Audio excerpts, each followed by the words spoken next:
times ain't dead yet. Trading paint, hitting marbles loose. You don't like my driving, then turn it loose. Rubbing sun is racing, that ain't just talk. Bug-eyed dummy tried to push me off the track. Foot on the gas, balls on the dash. Young guns coming, better move your ass. Crank it up, let the speakers crack. I ain't lifting till I see God or a checkered flag.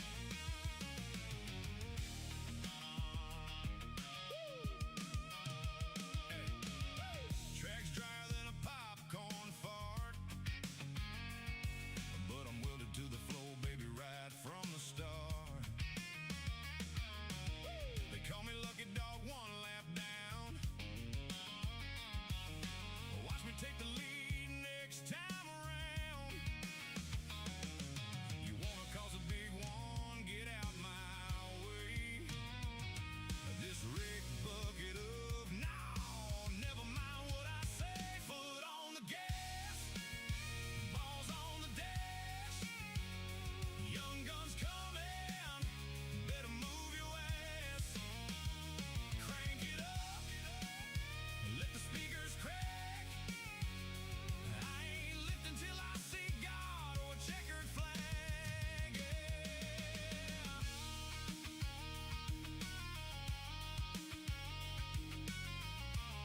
I'm just gonna put my foot on the floor.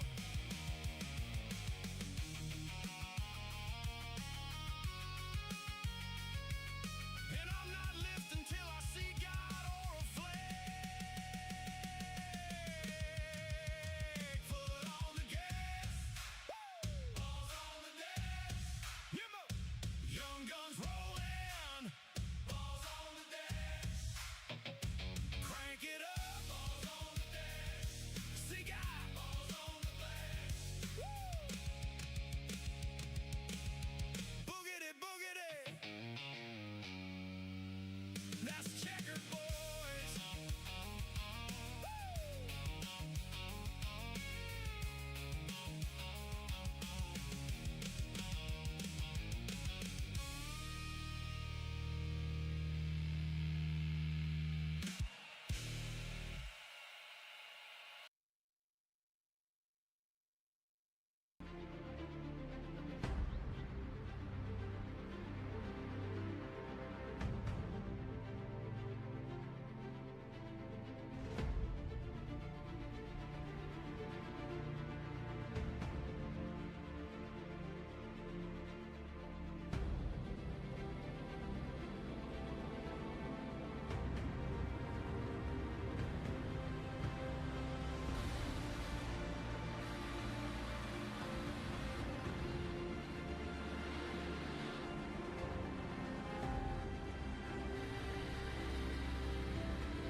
Tim Masker has to defend this contact very nearly. Being just to the outside line, he breaks so much later. Masker can't defend. He's got the outside line for the second part, and he can't hold on. Going the long way around. We're going to be 3 wide for the lead as they all come to the line. Who is going to take it in the end? And here comes Lockwood. He's going to make the move to the outside. Quinn tries to force it off a little bit, but there he goes.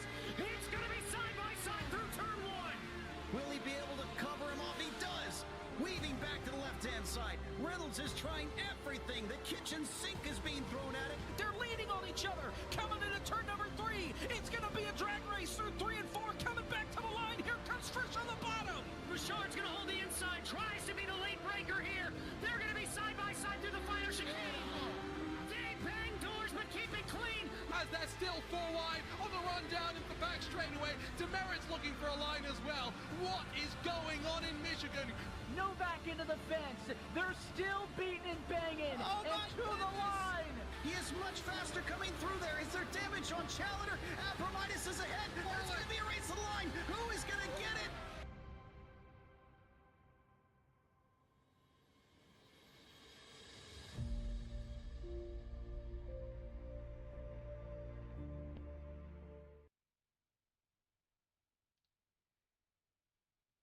Good morning, ladies and gentlemen, and welcome into the Sunoco Racing League for our first chase race here tonight at Charlotte at the Carolina Clash 100. And this is going to start a new chapter for the Sunoco Racing League. Because the championship officially starts right here. It's no more trying to get into it. It's all gonna be from here on out. The regular season is behind us. Uh, Bristol crowned our regular season champion in Terry Hughes Jr. And now the chase drivers remain eligible to compete for the season one title. Every lap from this point forward carries the championship implications. Charlotte Motor Speedway has hosted some of NASCAR's biggest moments, and tonight it becomes the stage for an opening battle for the chase. At a mile and a half in length, Charlotte demands speed, tire management, and consistency over 100 laps from drivers who leave here. Drivers who leave here with momentum could find themselves in the driver's seat for the championship, while a poor finish means playing catch up to the rest of the playoffs, or not playoffs. We don't do the playoffs for the rest of the chase, and it's only going to be 4 races. Um, but it starts right here tonight with these guys. See if we can't get our standings up as they currently sit.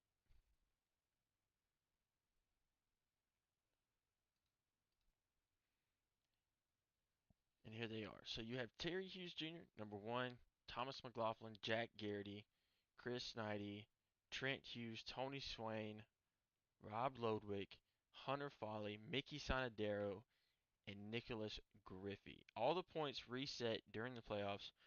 We don't have that currently with us. We should have it all at the end of the race, or by the end of the race, for you guys. Hopefully these guys can go ahead and get this rolled. Everybody can get in here right now. Should have engine start here relatively soon. See if we can go ahead and get a grid start.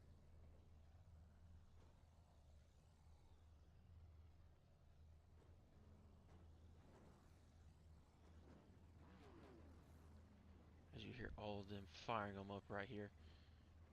Let's go ahead and get our grid rolling for this morning. Ty Robertson getting the pole position, which we haven't seen much from him this season, but he finally gets a pole. Aaron Birch, P2. Terry Hughes Jr., your first playoff or first chase driver, in P3. Kyle Bishop, his first race here.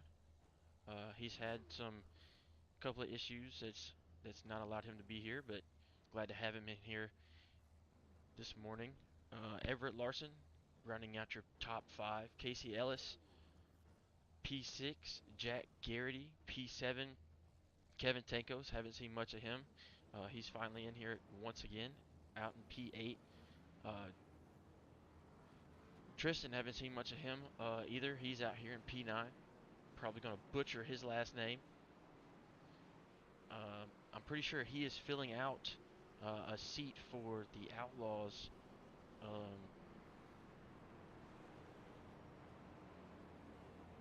With a guy that they had drop out of this season. Rob Lodwick rounding out P10. Nicholas Griffey P11. Jerry Powers back in P12. See if we can get the rest of these guys up right now.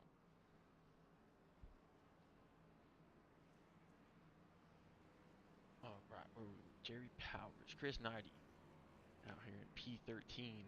Tony Swain, P14. Wesley Worrell, 15th.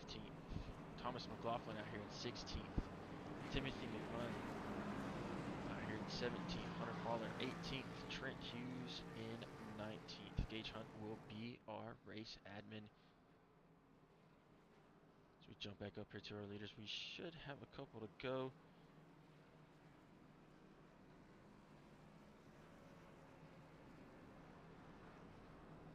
Should bring everybody back around for a couple more.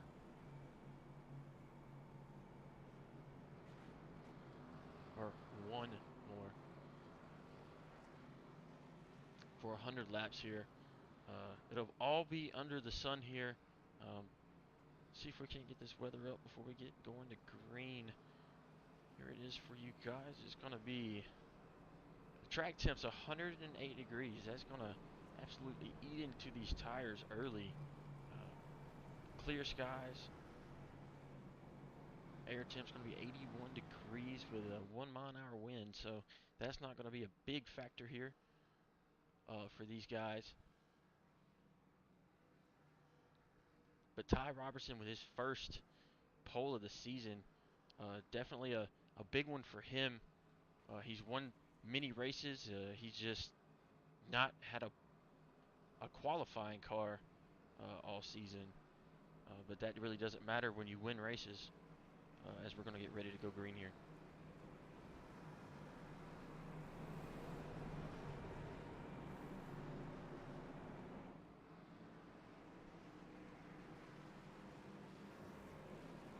Pace car should pull off. It's going to be all of the Ty Robertson restart zone. Ty Robertson is off. Get a big shot there from Terry Hughes Jr. in the restart zone. So get Ty Robertson a nice jump on that inside line.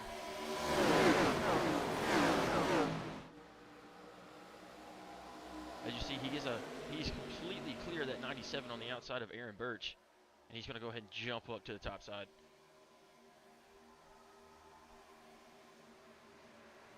As you see, Terry Hughes Jr. sticks his nose in there on the underneath side of that 9 car. Terry Hughes Jr. going to take it across. Ty Robertson's going to lead that lap with that speed off the top side, but Terry Hughes Jr. is right there, pouncing for the lead on that inside line.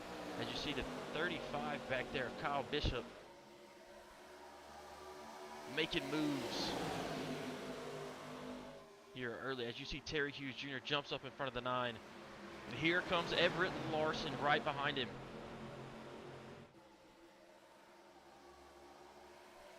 And right here is exactly what Terry Hughes Jr. needs to see and what he wants. This right here is giving him a point into the chase above everybody else. He's out here leading laps, and all he needs to do is lead enough, because he's already got 1 point. If he can get most laps led tonight, he doesn't even need to win it. That's 3 extra points added to his score at the end of the race. As you see the 37 of Kyle Bishop right there behind that 81. He's made moves along with Kevin Tankos to get up here in the front. But the issue is, are these guys pushing too hard too early?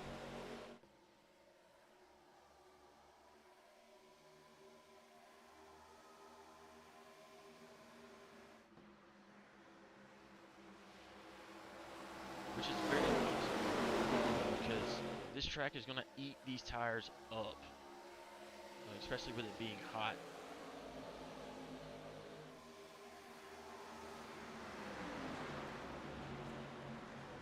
As you see there, Kyle Bishop just absolutely gets clear of the 81 down there in the 1. What you got to start thinking is Terry Hughes Jr. starting to save a little bit as Kyle Bishop just absolutely starts driving away here.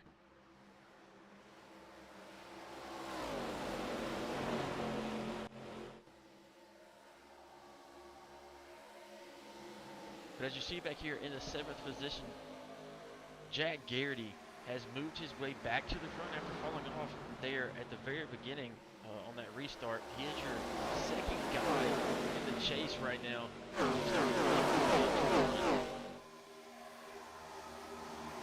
And then you see Chris Knighty working right behind him on that middle to outside line.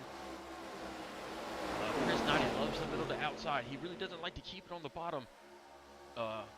As you saw last week at Bristol, he wants to keep it to the middle to the high side.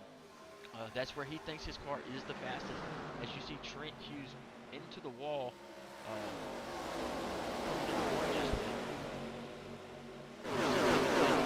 Second position away from Terry Hughes Jr. right there in one. He's going to go track down your leader of Kyle Bishop.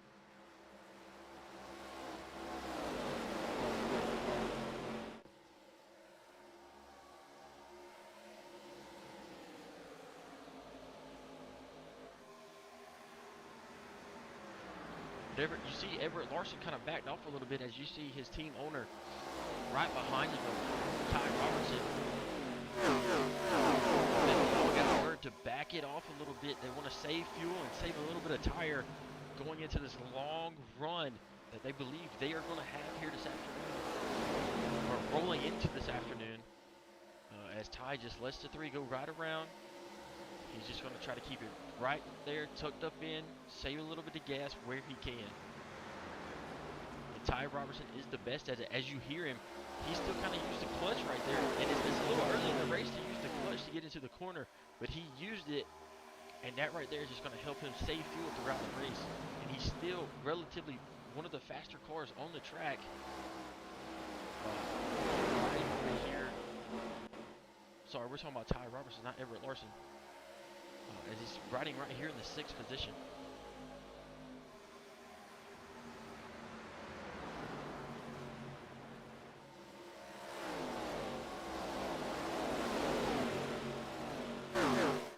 As you see Kyle Bishop up here, him and Kevin Tankos have just driven away from Terry Hughes Jr. So you really got to start thinking, did Terry Hughes Jr. start trying to save fuel, save some tire, or did he run it up too early, or what happened? But this is a long race. We're only 11 laps into it. We're just going to see how this plays out for these guys. Because if this goes green, these two right here, and Kevin Tankos gets a little loose right there on the bottom.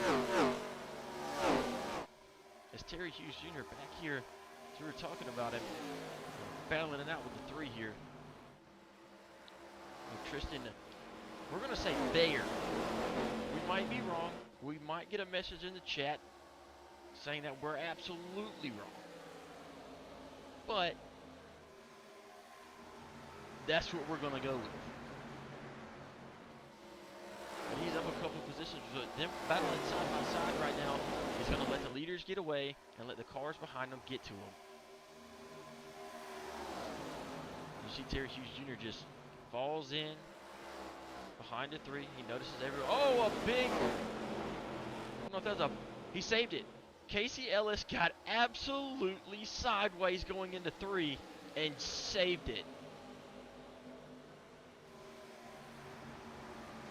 He's going to have to let them tires cool off before he can start gaining that ground that he just lost back up. And you see most of your chase drivers are back here in the back. Let's see if we can't go ahead and ride on with some of these guys. As you see Tony Swain. See Trent Hughes in the wall right there. Tony Swain is your last chase driver right now. Just trying to ride it out, keep that car clean. Along with Trent Hughes, who is currently up 4 positions. Just riding out, trying to fill it out. Not too used to hot tracks here at Charlotte. They normally race under the lights at Charlotte, but this is a new one with the race coming up after them in the truck series. Nicholas Griffey, another 811 driver, come on this season, halfway through the season. Ended up making the chase, but here he is riding back here in 14th. He's down 3 positions from where he qualified.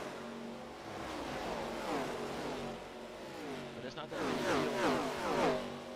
As we find some big battle up here in the front. Let's see Everett Larson, Terry Hughes Jr., Ty Robertson, Tristan Baer, Chris Knighty.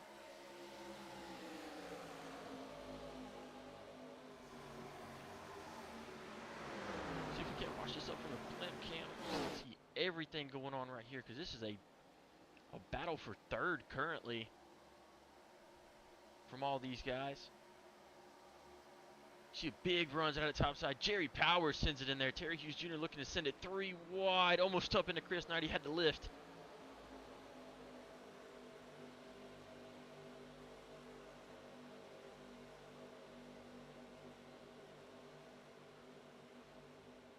You see Everett Larson and Tristan Bear up there just absolutely door banging. Chris Knighty around the middle, around Terry Hughes Jr. Terry Hughes Jr. and Chris Knighty. Oh, Terry Hughes Jr. squeezes Chris right up into the wall. Not too sure how Chris is going to like that. We'll see how that plays out here in the long run. But these two have raced together for a couple years now, if I'm not mistaken. And they've had some run-ins. So we'll just see how that right there plays out.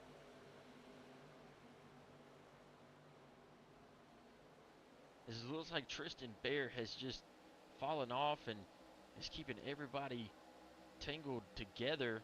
As you see Ty Robertson, Jerry Powers get around him, and they start leaving this pack. As you see Chris Knighty up and into the wall, almost down into Aaron Birch there, right across the nose of the 81. So you see everybody getting a run of 3 of Tristan Bear and single filing out and just going away. So maybe it's the 3 that's starting to slow everybody down. As you see the 81 of Terry Hughes Jr. starting to come through here, right behind the 97. Terry Hughes Jr. goes up there, sends it 3 wide into 3 and 4, makes it a clean pass around the 97 and a 3. What a move from that 81 machine. Terry Hughes Jr. to make up 2 spots in 1 turn.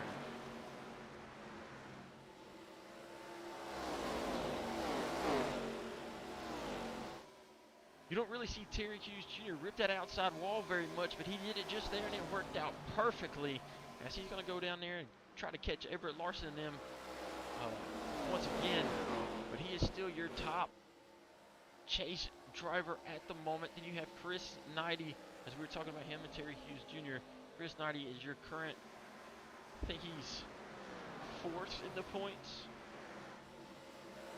Not quite sure. But a good finish here tonight would do wonders for his team, as they've not had a great season, as they led so many laps at Talladega Super Speedway to have a late caution come out and ruin their race as they ran out of gas coming into 3. And you jump back here to Jack Garrity, who's back here in 10th, down 3 spots from where he started, but as long as he keeps that 40 machine clean, he should be fine. Then we jump back here to Thomas, who's ripping that high sideline as well. I think they got something from that 81 machine, hearing that the top sideline has started to come in, and they're going to try to start using it as well. As you see the 42 just sending it into 3 and getting into the wall. And Thomas McLaughlin's going to try to use that line that the 81 was using early to get around this track, try to catch these guys. But you can see Casey Ellis at the bottom of him not making it easy at all. But Thomas McLaughlin, your number 2 driver in the chase. You jump back here to Rob Ludwig, who is your number.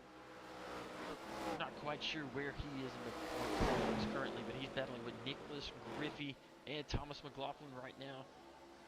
All chase drivers back here in the back of the field, battling with each other, all wanting different positions. But they're going to need more than 1 spot between each other to make up any ground this far back in the pack. As we jump back here to Trent Hughes, who has really fallen off. Not too sure what's wrong with that 87 machine, but he's back here with Hunter Foley, who drives it up the track as he gets tight behind that 87. As him, Tony Swain, are just back here riding, just trying to get through this race the best they can. As we hear a radio communication from Trent Hughes, he is absolutely not liking this car. His crew chief said, just shut up and drive it. We'll fix it when we come down. So these guys are probably going to have a conversation when they come down onto the track. As he gets up and into Hunter, Foley puts him right in the wall. Not a good sign there from the 87. As we jump back up here to our leaders, Kevin Tankos has taken the lead from Kyle Bishop. He's starting to get away from him as we were rounding out lap 26, coming to 27.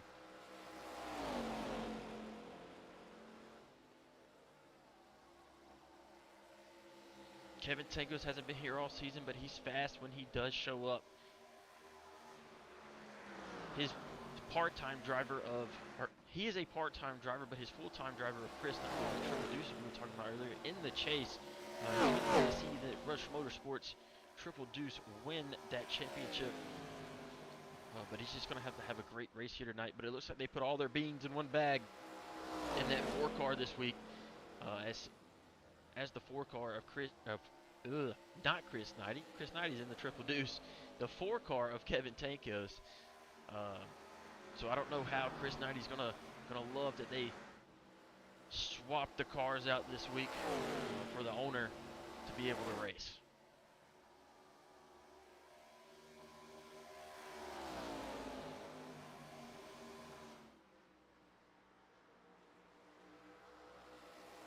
As you see, Kevin Tankos moved up a line here. That allowed Kyle Bishop to start rounding out that bottom. And it really allowed Kyle to really close the distance between him and the 4 of Kevin Tankos.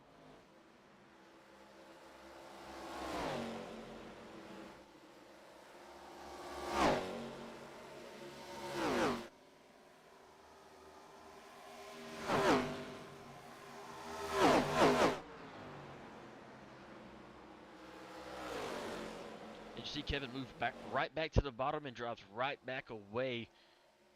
So the bottom side line for your leaders on older tires is the preferred line. But Kevin wants to run that middle. As you see him arc it back down to the bottom. So he found out he does not want to run the middle. He wants to arc it through. And he starts driving back again as we have a battle back. Back between the 81 and the 97. They're riding side by side as Terry Hughes Jr. is riding that middle line as Aaron Birch in that 97 is trying to run the bottom. If I'm not mistaken, Aaron Birch really wants that middle to high side line, and Terry Hughes Jr. is just taking it from him. You see Terry Hughes Jr. enter middle to high to cut that air off from the 97 there. As you see, it just killed the run for the 97. On the backstretch.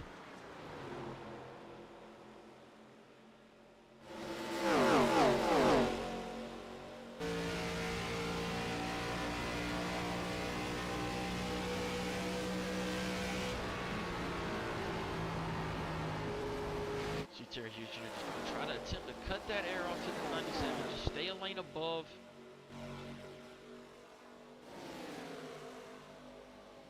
But these two battling is really starting to let Everett Larson and them get away. As they've already started putting 0.3 seconds on them in these couple of laps of them two battling back and forth. I wonder if Terry Hughes Jr. is just going to end up letting this 97 go, because it looks like he's really starting to fall off over this run. He might just have a short run car, or him battling it out early to get that lead with them extra points might have hurt him.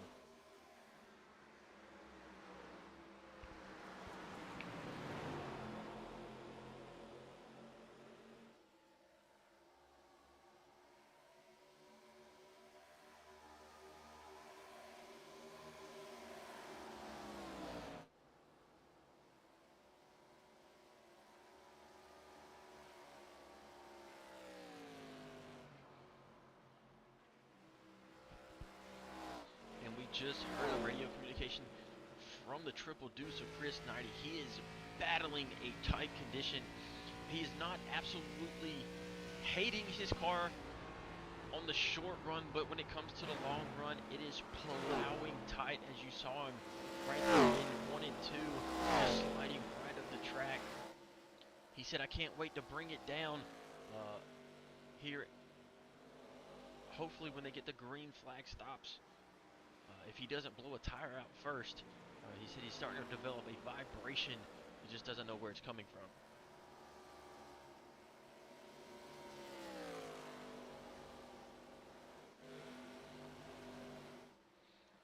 So we see Nicholas Griffey starting to battle it out here for the 10th place position with Tristan Bear.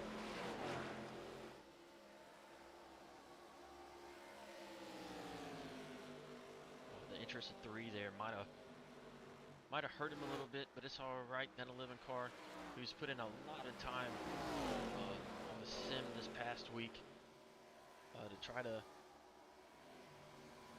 to get better at this track. He just hasn't had the continuous speed that we would like to see from him, but he might be just trying to keep that 11 car as clean as possible as he just drove down the track onto the line there from the 3 car of Tristan. We'll just have to see how that 11 car plays out in the long run. Ty Robertson has cut that gap over the past 3 laps by a full second, and here he is battling for second. It wasn't even a battle. He drove right around him.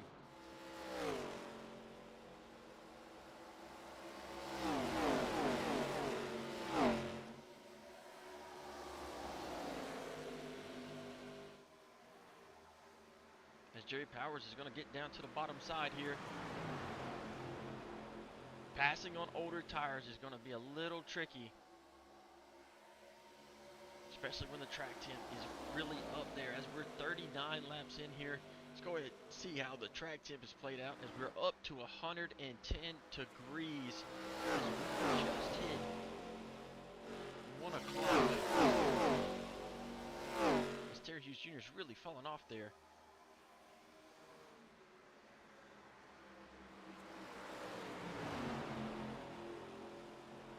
As Jerry Powers gets extremely tight there, squeezes the 37 into the wall. Everett Larson shoves him. We have our first caution on lap 40.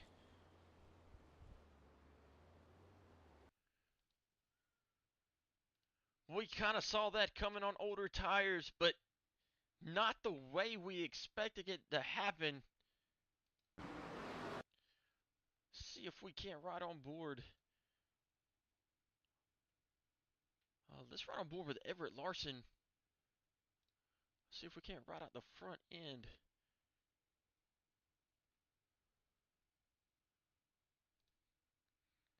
And watch exactly what happened in front of him. It looked like Jerry Powers got tight right up into the 37 and just squeezed him into the wall, and Everett had nowhere to go and just turned him.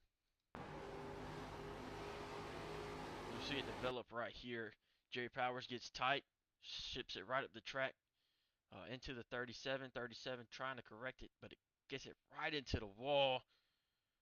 Everett right there gets into the back of the 37, which spins the 46, gets the 37 out of there, and history from there. Like I was talking before, passing on older tires is a little more difficult than passing on fresher tires. So we'll have to see what happens between these guys as everyone's bringing it down pit road. It looks like your leader of Ty Robertson up there in the front.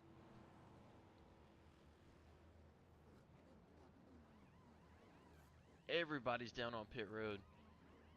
Only 4 tires and 2 tanks of Sunoco racing fuel for everybody. As Kevin Tankos is on and off pit road. Ty Robertson, Everett Larson, Aaron Birch, Terry Hughes Jr., Kyle Bishop, Chris Knighty, Tristan Bear, Jack Garrity, Rob Lodwick, Jerry Powers, Nicholas Griffey, Tony Swain, Casey Ellis, Trent Hughes, Hunter Foley, Thomas McLaughlin back there. Not too sure what's going on with the 69. Still on pit road.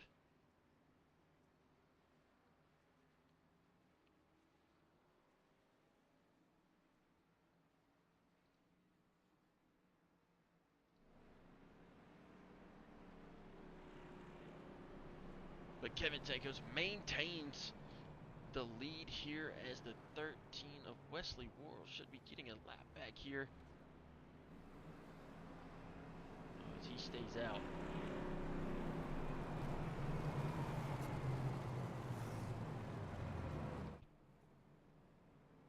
So we should be coming to the choose for these guys. Yes, Kevin Tegos takes the outside.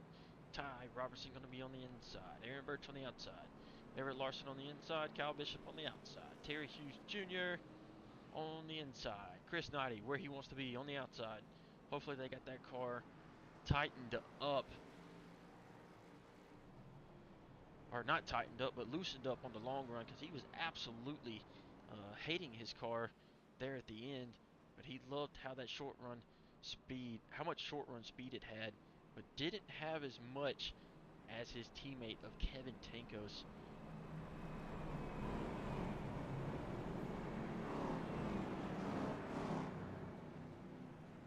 You see the rest of the field falling out here. But Kevin Tankos, your leader, elects to choose the outside line. Being on the outside line might help getting into 1 and 2, but if that inside line gets a nasty jump, it's really going to hurt him because he's not going to be able to get where he wants to be entering down on the bottom, but it might help him on the exit of 1 and 2 if he can maintain that speed throughout. As we're getting ready to go into your Echo Park restart zone, Kevin Tankos, your leader. And we're off. Kevin Tankos with a jump on the outside line, but he's already clear. Didn't even get to the start-finish line before he was clear, but there he is. He's going to elect to stick it up to the top sideline like we were thinking he was going to do. That 9 car, Ty Robertson, is fast on the bottom, but he's going to elect to go up behind the 4. Terry Hughes Jr. is right there on the bumper of Everett Larson. As the 37 of Kyle Bishop was trying to take a 3 wide there. Kevin Tankos is starting to peel away here. Terry Hughes Jr. electing to run that middle line around everybody right now. He's up a couple of positions as Ty Robertson didn't even get a chance to get to the high side. And Terry Hughes Jr. is up to second. This right here is one of Terry Hughes Jr.'s favorite tracks. He told us that he used to absolutely hate coming to Charlotte, but all of a sudden it has turned into one of his favorites. He has led over 1,000 laps at this track, and there he is ripping the top side again. He's going to be right around Kevin Tankos. Terry Hughes Jr. on point yet again. Big crash behind.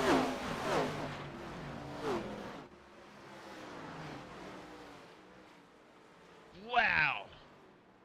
Just as Terry Hughes Jr. gets on point, there's a crash in the back as we saw that develop on the exit of 2.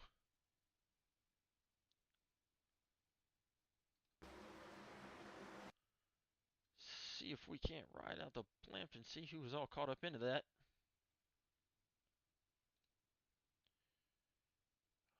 Believe Chris Knighty was involved.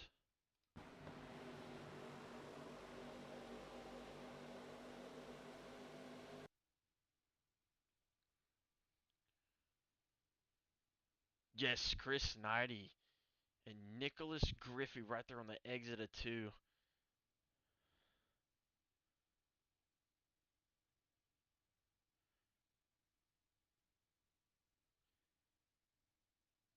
Let's back that up and watch that a little bit closer since we weren't too sure where it started.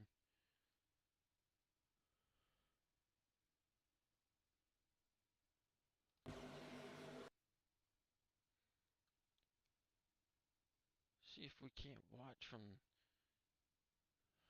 Well, I guess right here's the best angle we got for this. See Chris just exits. I believe Nicholas just thought he was higher than he was. Starts coming up, and there was Chris. Turns him right into the outside of the wall, and Looks like everything was kind of saved, and then the 42 brakes really hard and spins it, and Jack Garrity just nowhere to go, right in the Rob, and second caution of the night.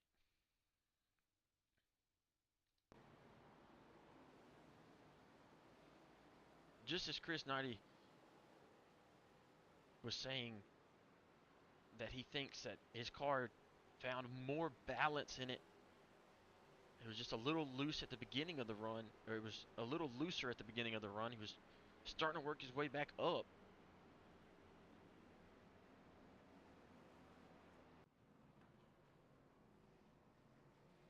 What an unfortunate event there for the triple deuce of Chris Knighty. As we jump back up here to your leader of Terry Hughes Jr. As all these guys are starting to round it back around the track as Ty Robertson, Everett Larson, Casey Ellis, Jerry Powers, Rob Lodwick, Nicholas Griffey, Thomas McLaughlin, all on pit road.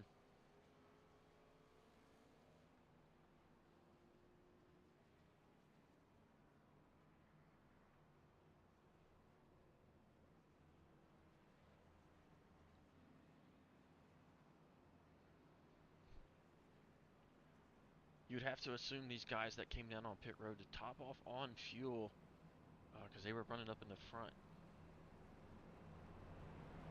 They just wanted enough fuel to be able to make it to the end because we know these guys had roughly 48 to 52 laps of fuel depending on how you were running. So they just wanted to top off, make sure they had enough fuel to get to the end.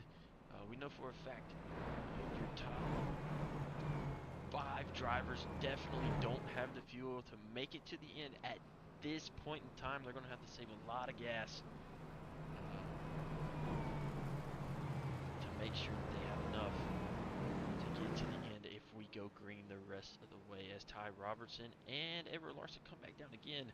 That's going to be a black flag for those two, as Terry Hughes Jr. makes a late choice there to try to psych out Kevin Tankos. Terry Hughes Jr. elects to try to choose that top side. When he chooses, he normally doesn't choose the top side, he chooses the inside line. It's a different one from him, as you see Everett Larson and Ty Robertson taking fuel only there. I think he saw how that outside line worked for Kevin to get to the front. He's going to try it here and see what happens.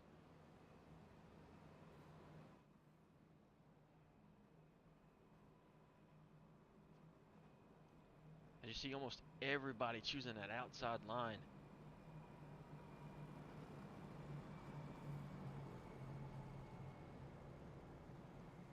As you hear, almost no engines running right now. Everybody trying to save fuel. As you hear Chris Knight crank that baby right back up going into 3.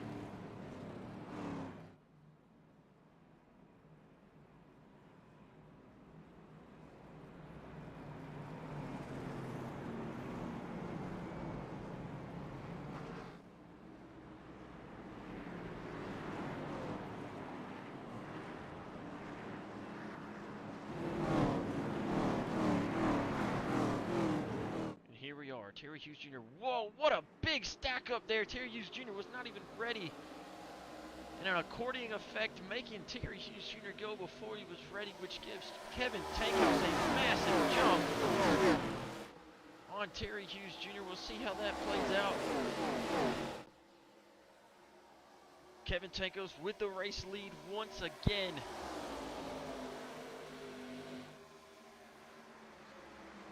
Terry Hughes Jr. is going to rip that outside line, which is going to give him a big run out of 4.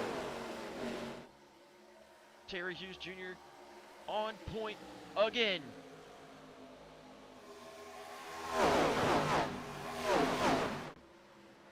With that 37 of Kyle Bishop lurking on the outside of Kevin Tankos. Trent Hughes must have found some balance inside that car because he's up in 4th.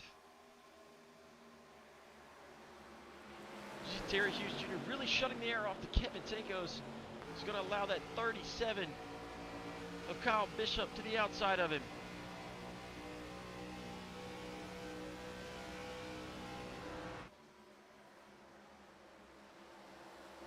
Kevin Tango is holding that bottom line. He's going to shut the air off to the 87 of Trent Hughes. The 3 of Tristan Bear to clear the 87 for the 4th position. As Tristan dives down to the inside of that 4 car. Terry Hughes Jr. starting to Kyle Bishop.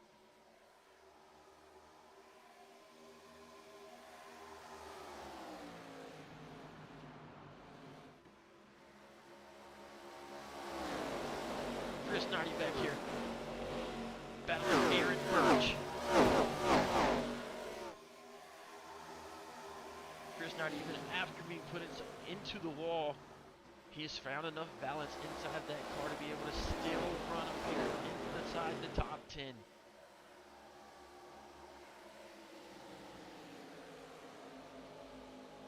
But what's really going to start causing issues is the fast guys inside the mix of the slow cars. You have Jerry Powers running in 8th currently. He's up a couple of spots from inside the pits. From pits. He's your first one pitted in that last caution. Everett Larson up a couple more spots as we are in a caution once again. You see Trent Hughes around. Let's back that up. We just saw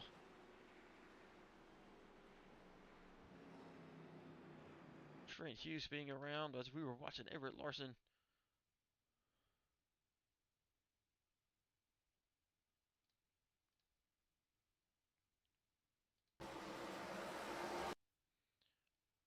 There's the wreck. Let's see if we can back up just a smidge bit more.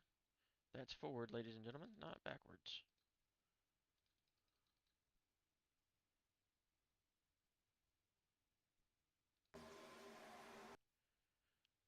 See, we had Trent Hughes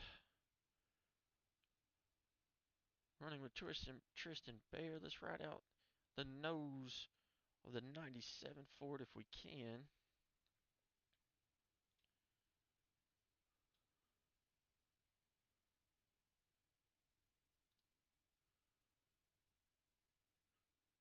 Gonna be a gyro shot of this race, or this wreck.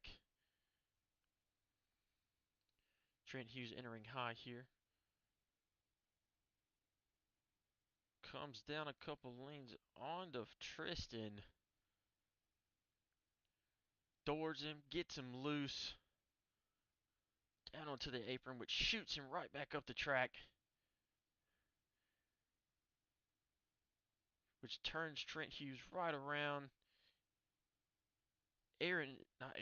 Tristan able to save it down there on the across the nose of Aaron Birch. Chris Knighty just threw it. Gerald Powers, Tony Swain.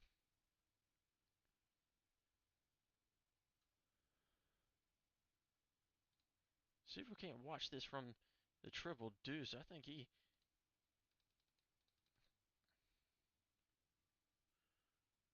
might have caught a little bit more than Aaron did. Aaron not carrying a roof cam.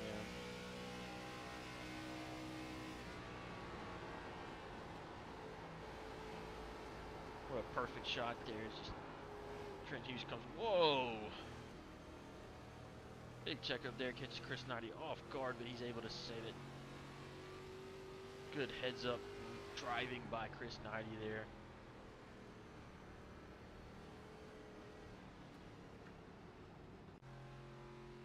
Chris Knighty going to bring it down on pit road.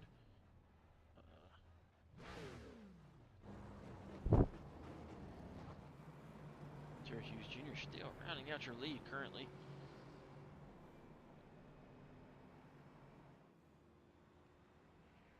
So Terry Hughes Jr. definitely has the car to win it here tonight, which he's had it at a couple of these mile-and-a-half tracks, which is his bread and butter for sure. He had the winning speed at our first race at Chicagoland. He had it at Kansas. Drove it to the outside wall there. He has it here tonight if he can keep that 81 clean and up here in the front.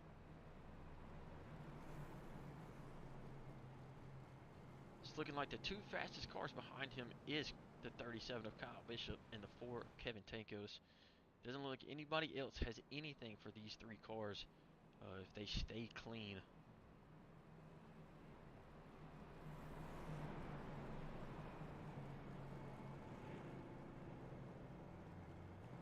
See where Terry Hughes Jr. elects to ride here this go round on the choose, because last time that outside line did not help him out much at all. Looks like he's probably going to go outside. No, sir. He chooses inside. Kyle Bishop going to choose the outside line with Kevin Tankos and Tristan Bear. The 97 of Aaron Birch going to be moved up to the second row. Jerry Powers going to gain some positions here as he chooses the inside line.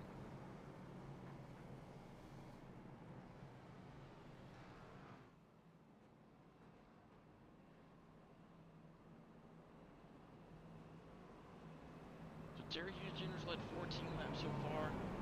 Kyle Bishop's led 21. Kevin Tankos, sorry. Kevin Tankos has led 18.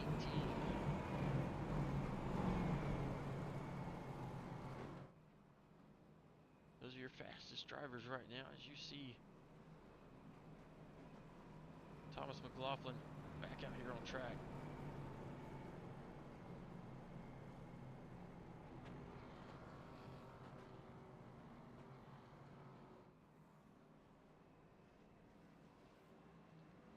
Terry Hughes Jr. is getting ready to bring us back into the Echo Park restart zone.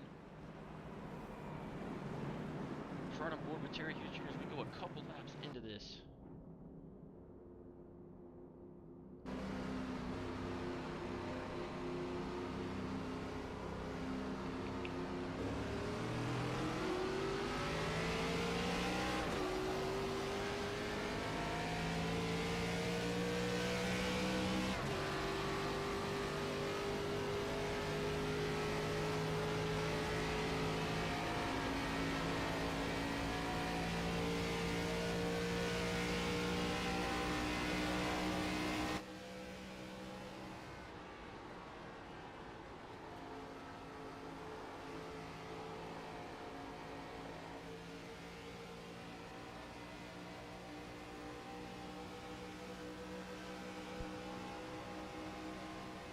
What an opening lap there for these guys as we get back green. Kevin Tankos getting really loose there. No, caution flag is out again. See if we can back it up and see what just happened.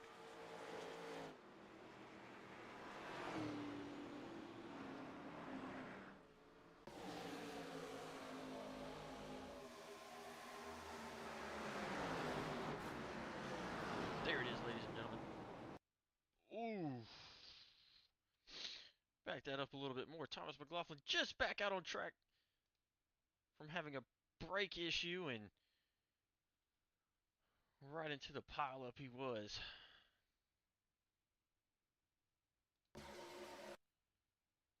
Right on Nicholas Griffey, Chris Knighty yet again. Not what you're wanting to see from these two. Definitely going to be some words exchanged after this race between these two guys. They have not had a clean race together as they're three wide coming across. Nicholas Griffey just gets right into the door of the triple deuce. They clear the three wide of Jack Garrity. Just once again, Chris Knighty not where Nicholas Griffey thinks he is, and Nicholas Griffey just thinking he's clear up enough to be able to enter the corner a little bit higher, and he was not.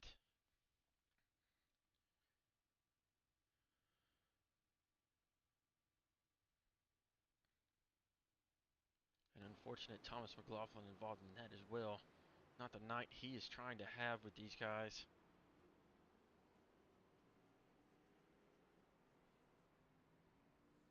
Definitely not the night that he needs if he's trying to get that championship. Nicholas Griffey is pretty much totaled. That might cause his race here, as that 11 car is absolutely hammered.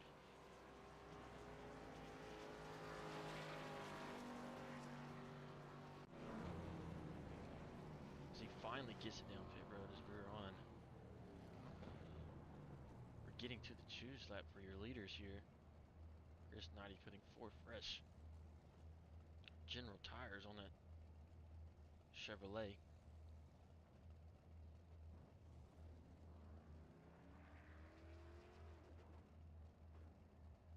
And that looks like it for the 11 team.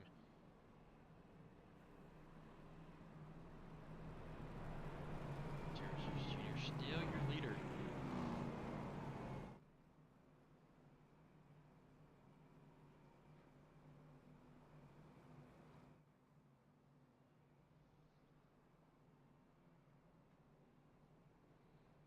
As you can tell, a bunch of these guys just trying to save some fuel. Because I'm pretty sure your top 5 are short by a lot right now.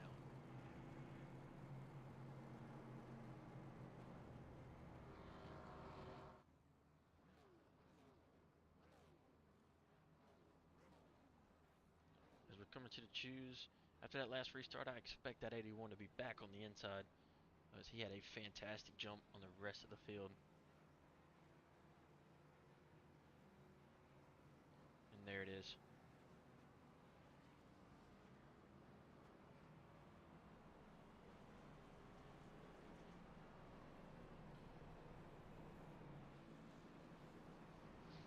So here we have it.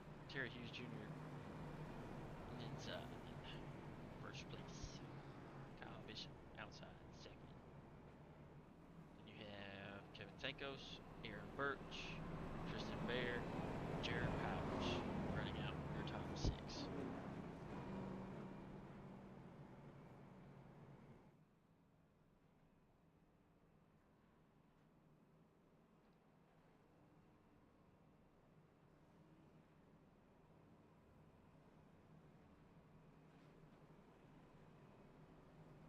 Closest chase car to the front, other than Terry Hughes Jr.'s Jack Garrity back in 7th. He has found his way back up to the front. After that long green flag run, and then being caught up in that caution, the second caution of the afternoon, with Terry Hughes Jr. getting ready to bring us back into the Echo Park restart zone.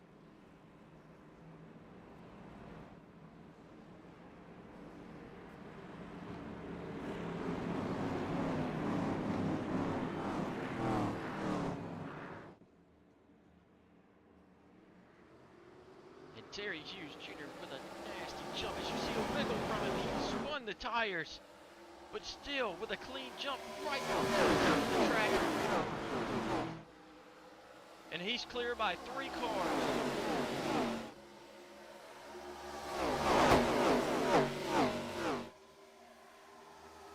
Jerry Powers down to the apron. Not too sure what happened there, but that might be a penalty for the 46 machine.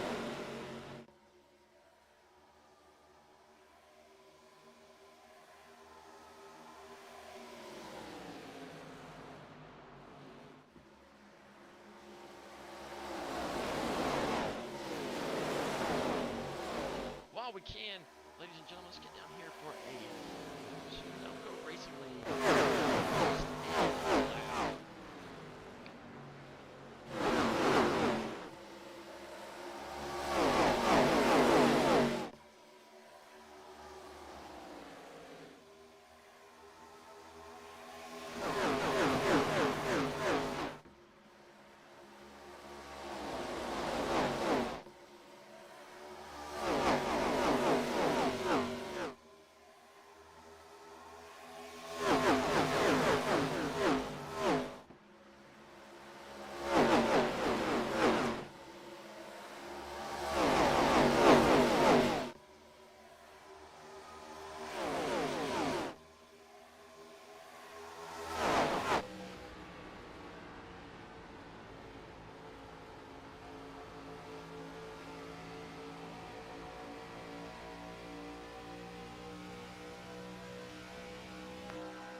these guys right here are absolutely racing. This right here is the kind of racing you love to watch.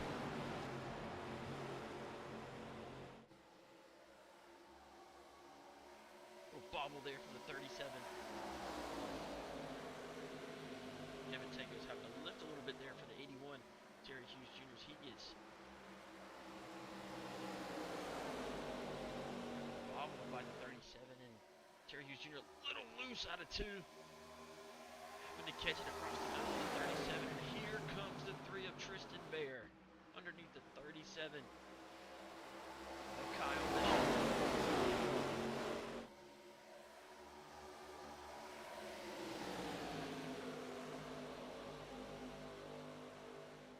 All you see is nothing but Chevrolets in the 1 Ford of Terry Hughes Jr.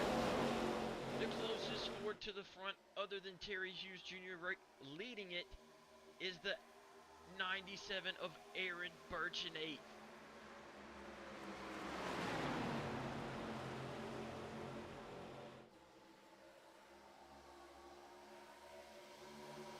Jerry Powers back below the line again.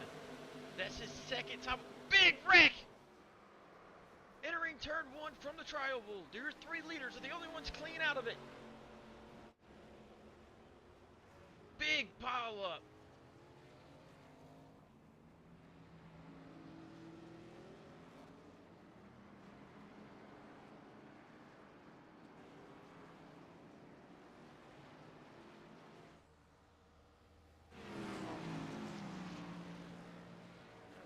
That up, ladies and gentlemen, to see what.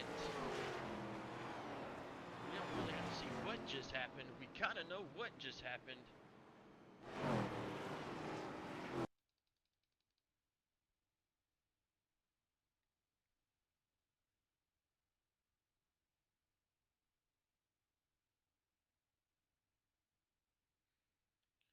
But more or less how.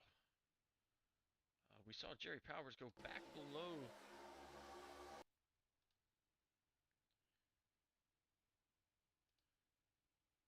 the line there, and that's solid.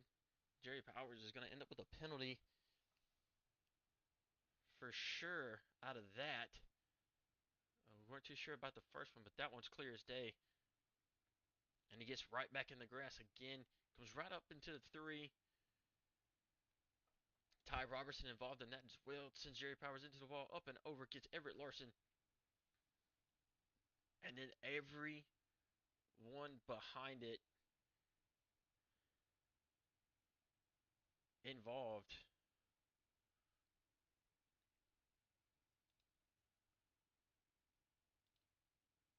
Just nowhere to go. That is a definition of a pile up into one.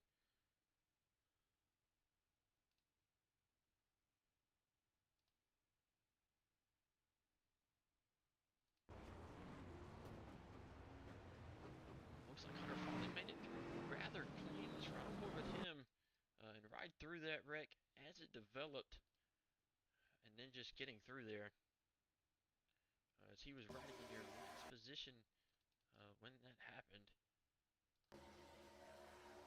Last running position, I might say. Let's ride on board with his cockpit cam or helmet cam. He really doesn't see nothing until there's a car ass end up in the air. Right through there. Might have got touched once. Right through there relatively clean. Nice job from Hunter Foley being able to get through there as clean as he can. And you just see the 9 of Ty Robertson. An unfortunate day for him. They tried a different pitch strategy and ended up getting caught right in this wreck.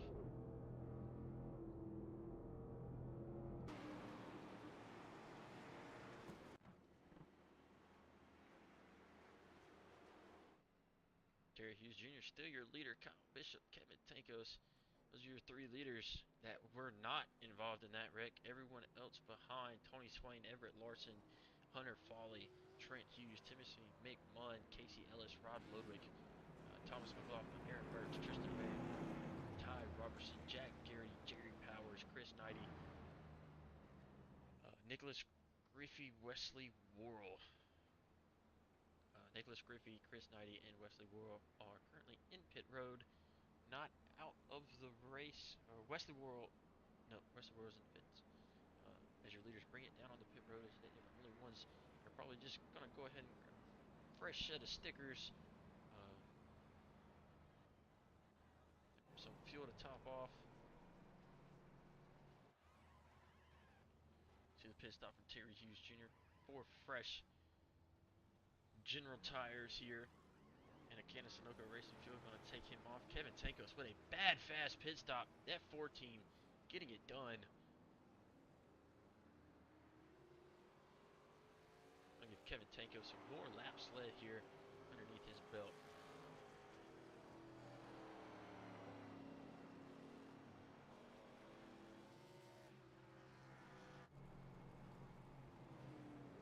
This Chris Knighty's back out here on the track.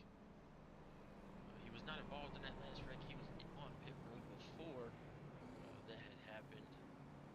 Not too sure what's going on with that triple deuce. We thought they had it fixed, but I guess some more issues arise with that team, as they are not the same team as he normally runs with Kevin Tankos out here. He takes that main team over and just swap numbers.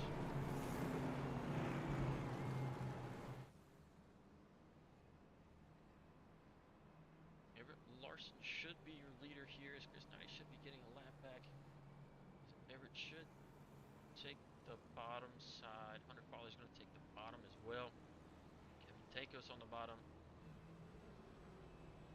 Hunter might get a late choose violation there. Kyle Bishop on the outside. Terry Hughes Jr. on the inside.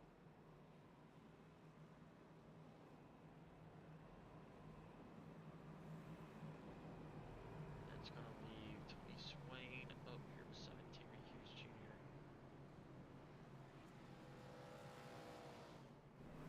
Everybody else that is able to race currently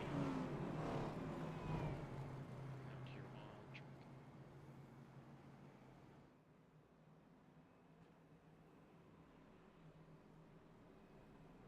Everett Larson out here leading his first laps of the race, which really isn't a shocker for him. He likes to ride in the back towards the end with 26 to go here. This is when he likes to come to the front. You got all these fast cars right here on the bottom side, and then you have the 37 of Kyle Bishop on the top behind Hunter Foley, who we have not seen up to the front much, but let's see how he's able to handle it as we get ready to go green in the inside the Echo Park restart zone. Everett Larson off, catches Hunter Foley off guard there, which is going to get the outside line, the big jump.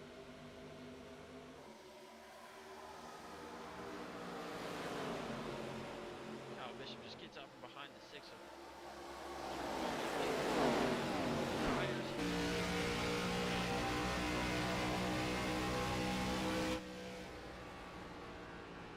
Kevin Tankos going to walk down this Everett 0-1 here. Caught up on the outside line there, 37. They're going to sit here and battle it out to let them two ride it out the front, which is not always the best.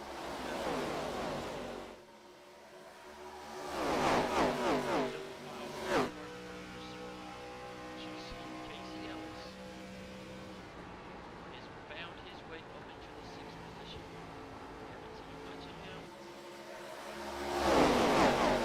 Race 24 laps to go, coming to 23. He's up in the front. You see Terry Hughes Jr. elected to almost take it 3 wide here. Let's see if he does it. He's going to drop it in behind him.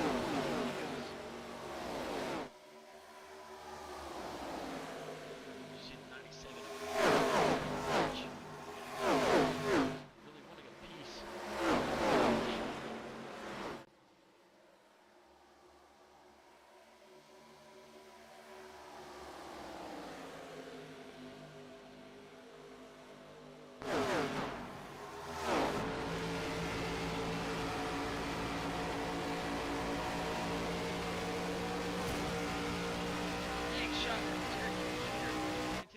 outside wall.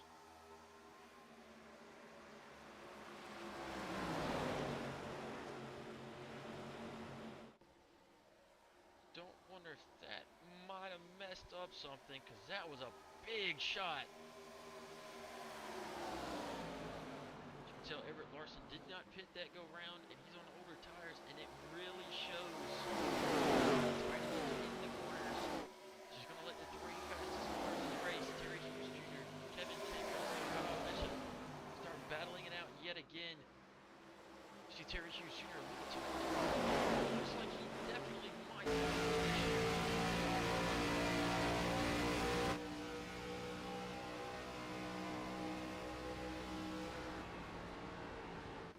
You see how much Everett Larson's having to get the way he wants. We were just hearing over the radio Terry Hughes Jr. saying that he is having a vibration inside that 81 machine, and the wheel, he's having the wheels almost sideways to get around the track, so that 81 machine with heavy wheel damage and possibly a tire coming apart, we'll have to see what happens on this long run as he's having to run the top side right here to see how he can get that 81 machine around this track.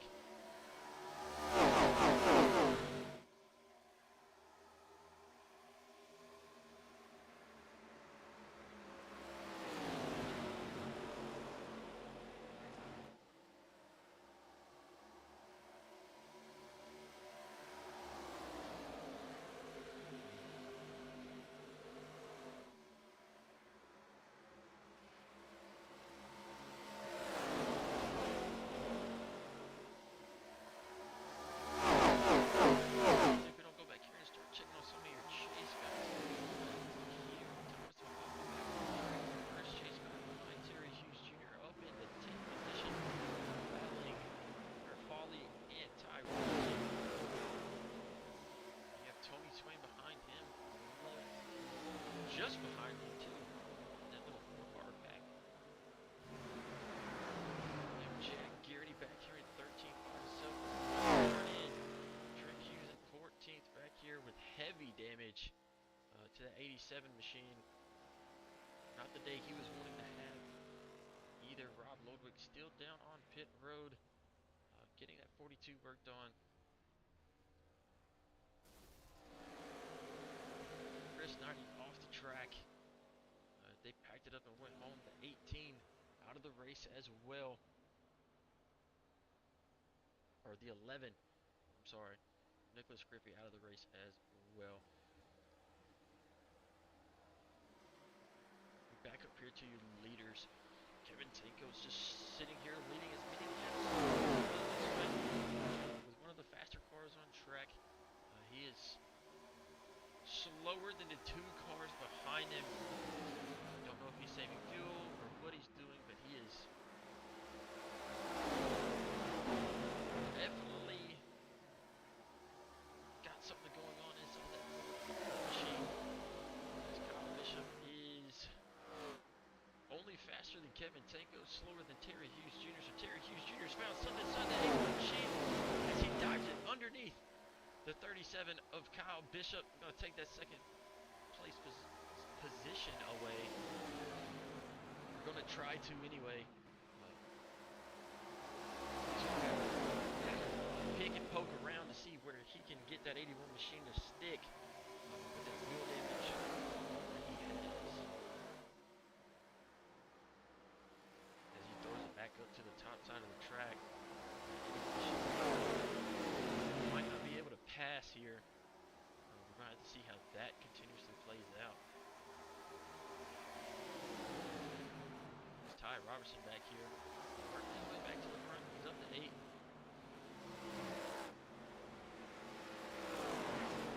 Not had the greatest of days. At this stage green, he might have something to say for it. Not quite knowing what's going to happen. As we jump back to your leaders here. Catch Trent Hughes as they're going to be 3 wide in the Terry Hughes Jr. into the 37-3. Oh, wow. That's not what anybody was wanting. Kyle Bishop up and over on his lid.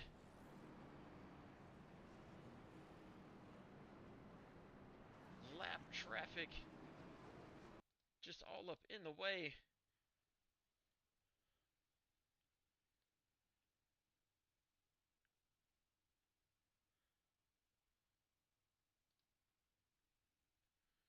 As we sit here and watch this, I mean, we saw it unfold.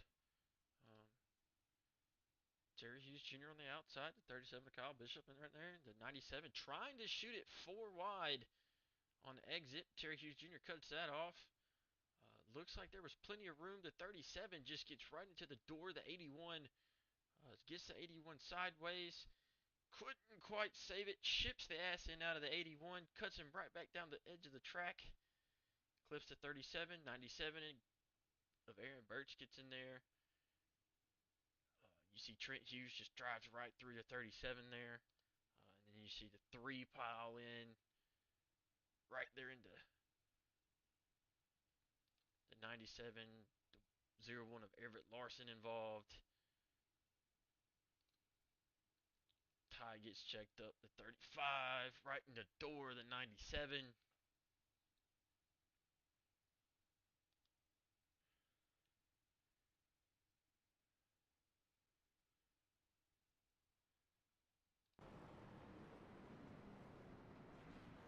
Let's back that up and see if we can't get a ride out some of these other guys' windshield and watch that take place, because that was not a fun ride. Actually, let's watch out from the windshield of the 37.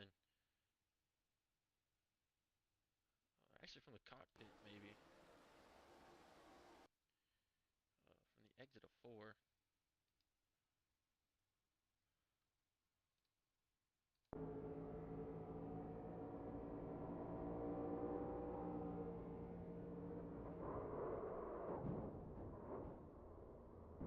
That right there will just make you sick, ladies and gentlemen. Wow. But he gets it refired and going.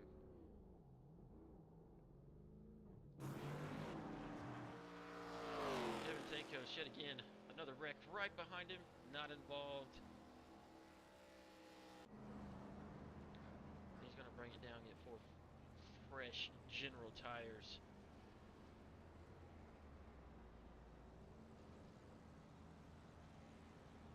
Ty Robertson gonna bring it down. This is gonna give Ty Robertson a big jump to the lead here.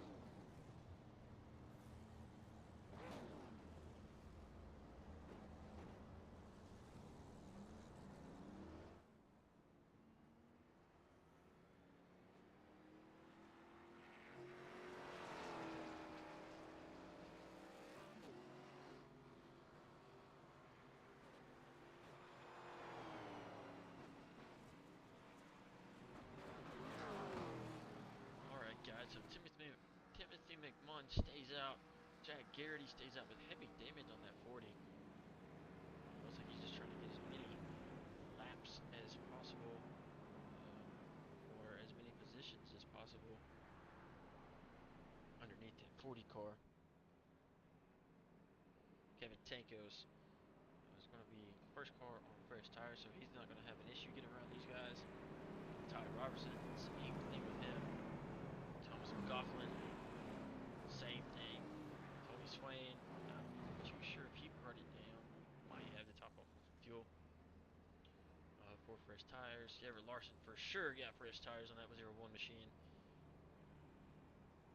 Hunter Foley brought it back down.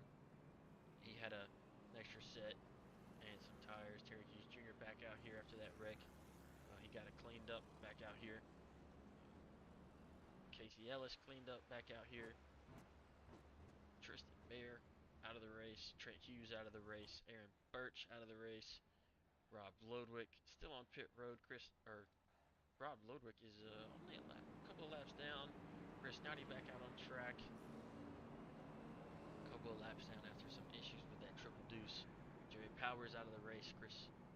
Nicholas Griffey out of the race, and Wesley Worrell is out of the race.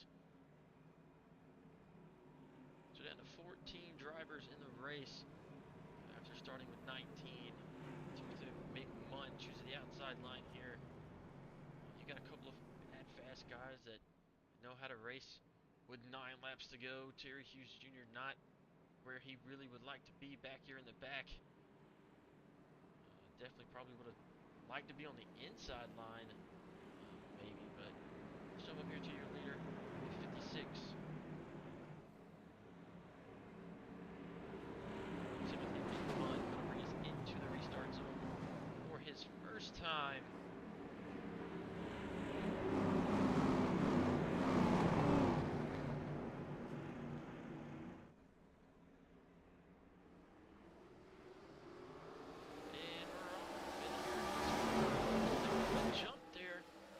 Jack Garrity, but here we come.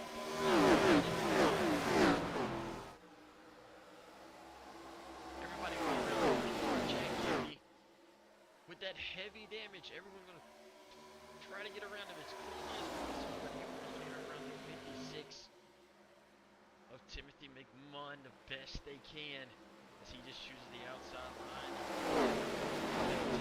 Everett Larson going to get a ride around him. Here comes Ty Robertson.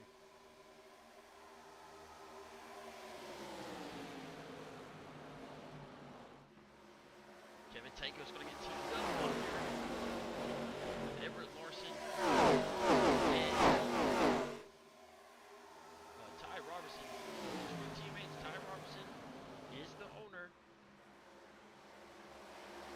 So Kevin Taco's not going to know exactly where he's going to want to block, because they're going to send Ty Robertson in the wall there. That's not something you should want to see from him. It is going to happen as you see Thomas McLaughlin back here in fourth. Just going to try to ride it out.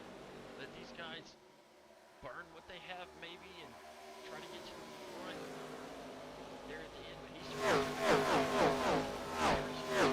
here. Getting 56 just there, right there. He's going to try to hawk down Hunter Farley for that 5th position. And then try to go get Thomas McLaughlin. But time is running out. We are 5 to go. Kevin Taco still your leader. Everett Larson going to run that high side. Going to run here off of 2 as Thomas McLaughlin really closed that gap down. Kevin Taco's trying to break the air to those 2 drivers behind him.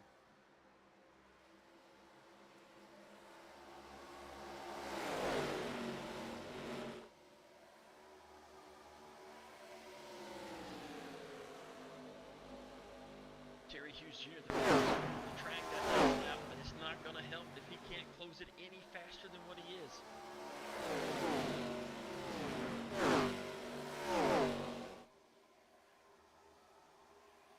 Thomas McLaughlin has joined the party here. 4-car battle for the lead. Dirty air from the 9-car is going to get to 69. Tight out of 4. Thomas McLaughlin really going to fall off there. Is that going to give room for Terry Hughes Jr.? Battling 6 machine on this field.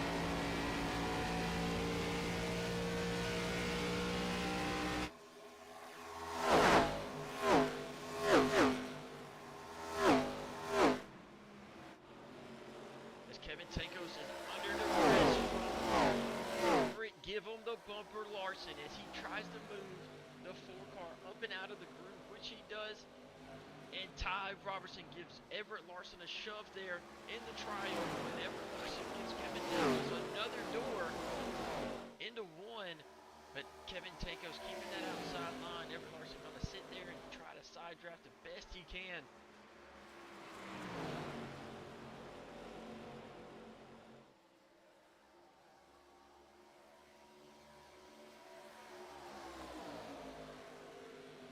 There it is, ladies and gentlemen. White flag is in the air. Kevin Tankos on the outside. Everett Larson sends it in there. Cuts off the air to the 4-car of Kevin Tankos.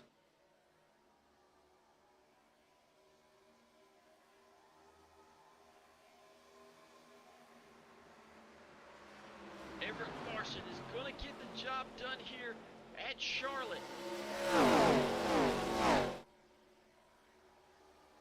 There it is. Everett Larson with the first win on the season, coming in at week 9 at the Charlotte Motor Speedway.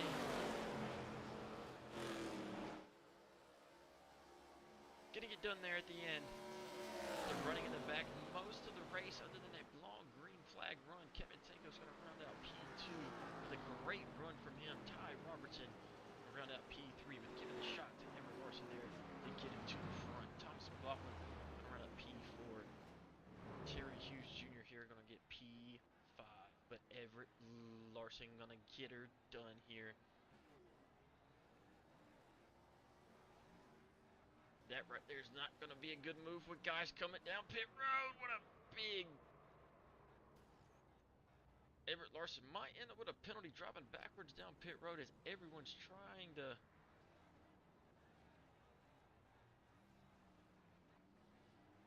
get to their pit stalls. So that's going to be under review as he's trying to just drift it around the Legends track right there on the infield. And Ty Robertson going to go celebrate with his driver.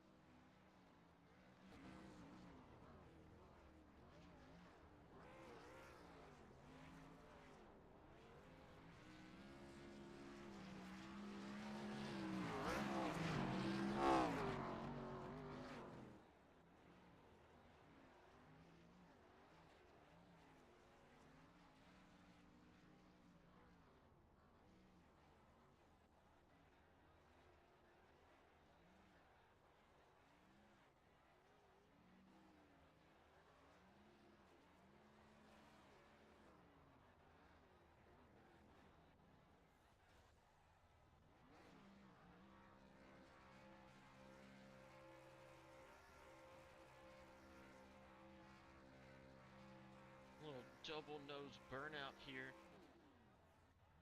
from the Fury Cam Racing guys.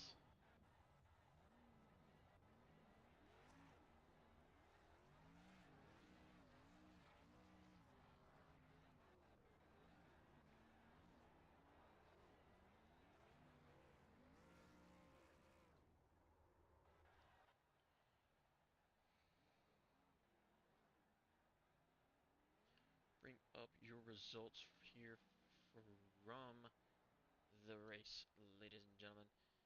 So, we have Everett Larson winning his first race on this season. Kevin Tanko's running out P2. Ty Robertson running at P3. Thomas McLaughlin going to bounce back here with those last couple of cautions, getting him back on the lead lap. He's going to get P4. Terry Hughes Jr. after getting it collected in that big wreck, after leading a majority of the last half of the race, going to get P5. Hunter Foley with a P6, believe his best finish of the season so far. Not a bad one for him. Casey Ellis going to get P7, a great race from him, bouncing back from a couple of those wrecks. Tony Swain going to get P8, Timothy McMunn P9, Jack Garrity going to round out your top 10. Tristan Bear, unfortunate for him, going to get P11. Kyle Bishop with a fast car, going to get P12, unfortunately. 11 laps down. Trent Hughes going to be 11 laps down as well. Going to get P13, involved in that last lap wreck, or not last lap wreck, but last wreck. Aaron Birch, P14. Rob Lodwick, P15. Chris Knighty going to finish in P16. 17 laps down. Jerry Powers in 17th. Nicholas Griffey in 18th. We have one more gentleman for you guys, if it's going to show us. Well, Wesley Worrell finished in 19th.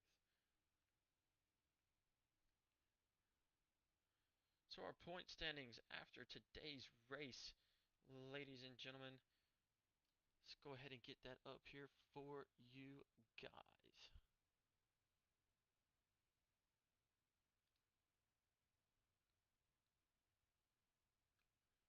So after the race and all the points reset, here is our current standings. Terry Hughes Jr. still number one, but only sneaks out with a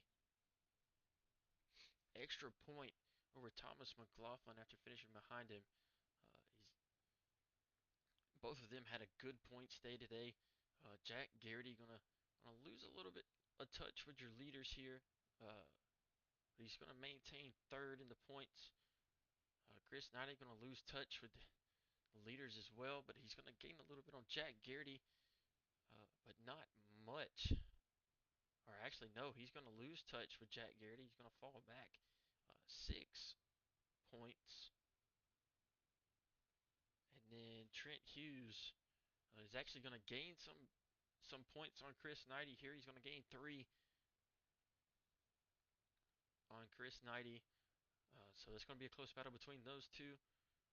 Tony Swain, with his finish this afternoon, he is tied up with Trent Hughes. So that's going to be pretty close to a 3-way battle there for 4th. Hunter Foley is going to move up above Rob Lodwick and move himself into 7th. Rob Lodwick's going to move down to 8th. Nicholas Griffey's going to move up above Mickey Sanadero. Mickey Sanadero did not show up today, so that's really going to put him in a points deficit. So that's really going to hurt him. He's going to have to win out when he shows up if he shows up the next couple of races.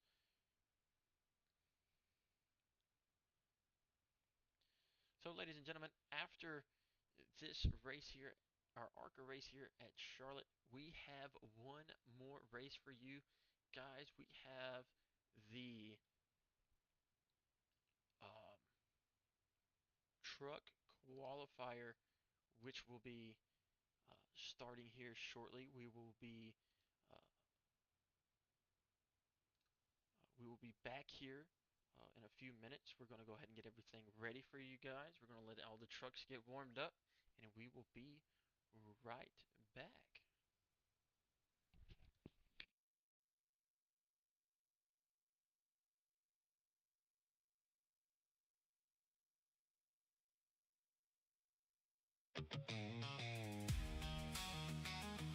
Boogity, boogity, boogity!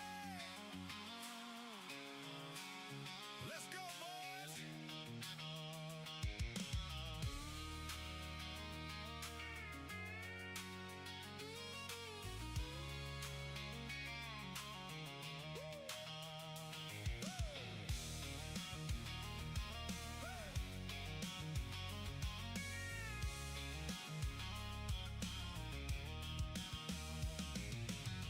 3 wide going sideways, pushing to the red. Spun out 50 times, ain't dead yet. Trading paint, hitting marbles loose. You don't like my driving, then turn it loose. Rubbing sun is racing, that ain't just talk. Bug-eyed dummy tried to push me off the track. Foot on the gas, balls on the dash. Young guns coming, better move your ass.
Basket can't defend. He's got the outside line for the second spot, and he can't hold on. Going the long way around, we're going to be 3 wide for the lead as they all come to the line. Who is going to take it in the end? And here comes Lockwood. He's going to make the move to the outside. Quinn tries to force it off a little bit, but there he goes. It's going to be side by side through turn 1. Will he be able to cover him off? He does. Weaving back to the left-hand side. Reynolds is trying everything. The kitchen sink is being thrown at it. They're leaning on each other. Coming into turn number 3. It's going to be a drag race through 3 and 4. Coming back to the line. Here comes Frisch on the bottom. Richard's going to hold the inside. Tries to be the late breaker here. They're going to be side by side through the final chicane. They bang doors, but keep it clean. As they're still 4 wide on the run down into the back straightaway. Demerit's looking for a line as well. What is going on in Michigan? No back into the fence. They're still beating and banging. Oh, and my to the goodness. line. He is much faster coming through there. Is there damage on Challenger? Abramitis is ahead. There's going to be a race to the line. Who is going to get it?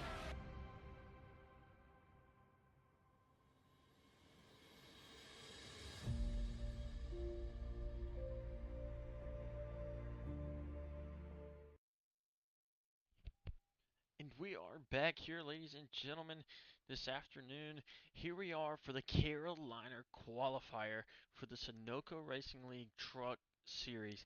All of these guys that are in here right now have qualified up to this point for the Truck Series that will follow the ARCA Series. This is not everyone that will race in the Truck Series.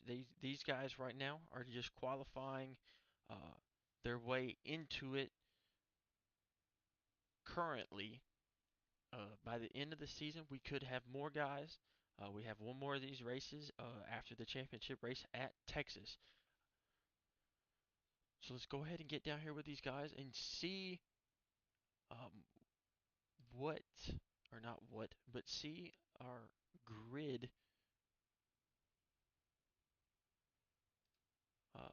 for the Truck Series qualifier. As we have it up, Kyle Bishop, as you saw from our last race, he's really fast here, and he qualifies P1. Rob Lodwick gets P2. Chris Knighty in P3. Casey Ellis going to get P4. Tony Swain is going to round out P5. Nicholas Griffith going to get P6. Jack Garrity P7. Wesley Worrell in P8. Ty Robertson in 9th. Everett Larson in 10th. Aaron Birch in 11th. As these guys should be firing up at any second now and get rolling to get this race underway. Terry Hughes Jr. will be race admin for these guys, so he will not be on the track. As you hear them fire it up, we don't have all the crazy camera shots that we do for the ARCA series here in the Truck Series, so it'll just be our basic camera package for these guys for this first race. We will learn from it. We will grow from it. This is our first truck race. As we've done in the ARCA series, we'll learn and grow, and we'll go from it. We'll see what happens as we are off.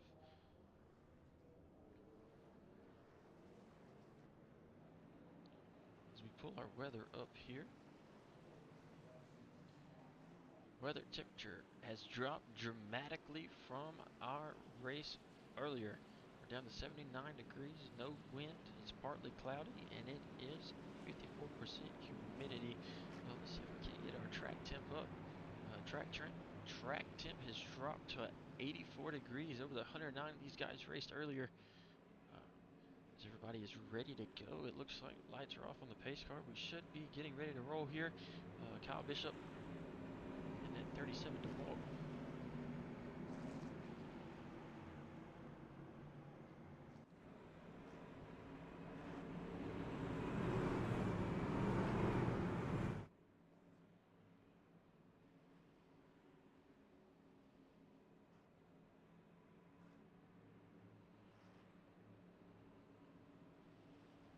I'm going to tell you, I'm going to expect that 37 to do exactly what he did in that last race, which is absolutely just drive off from this field and hope that it stays green so he can stay ahead of everybody.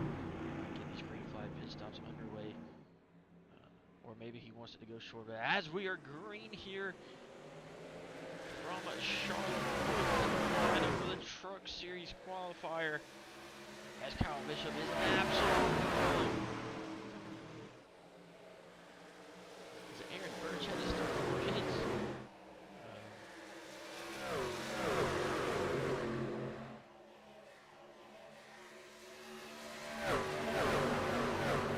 A lot of these guys are gonna have to start rolling with how to deal with trucks over these ARCA cars.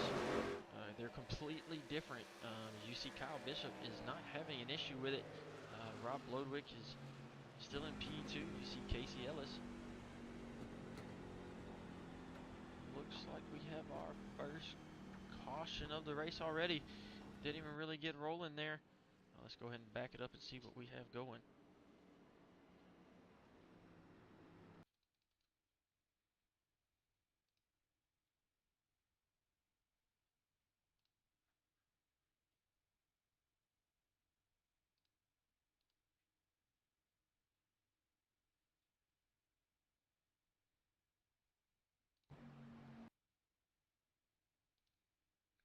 As you see here, it's between Ty Robertson and Tony Swain getting together. Ty with a big run here, and oh, Tony Swain gets into the outside wall. Ty had nowhere to go, and then just gets right into him, spins him right around.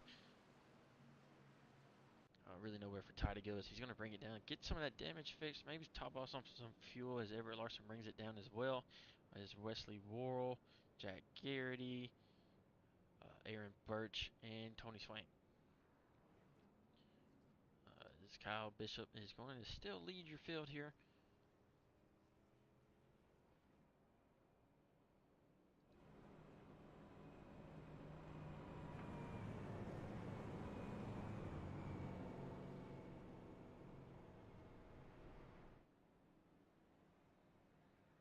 As the lights turn on here, we're only 3 laps into the race.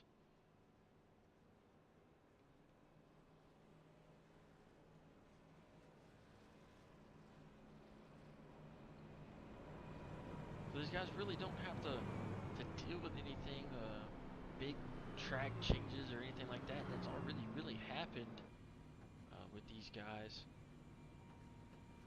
or for these guys. As you see Rob really trying to save here. He's on the clutch. These guys should be coming to the choose. In the Truck Series here, the leader only gets to choose. Everybody else will fall in where iRacing tells them they will be going. So it looks like Kyle's going to go to the bottom. He's going to stay there. So everybody's just going to go exactly where they're supposed to be.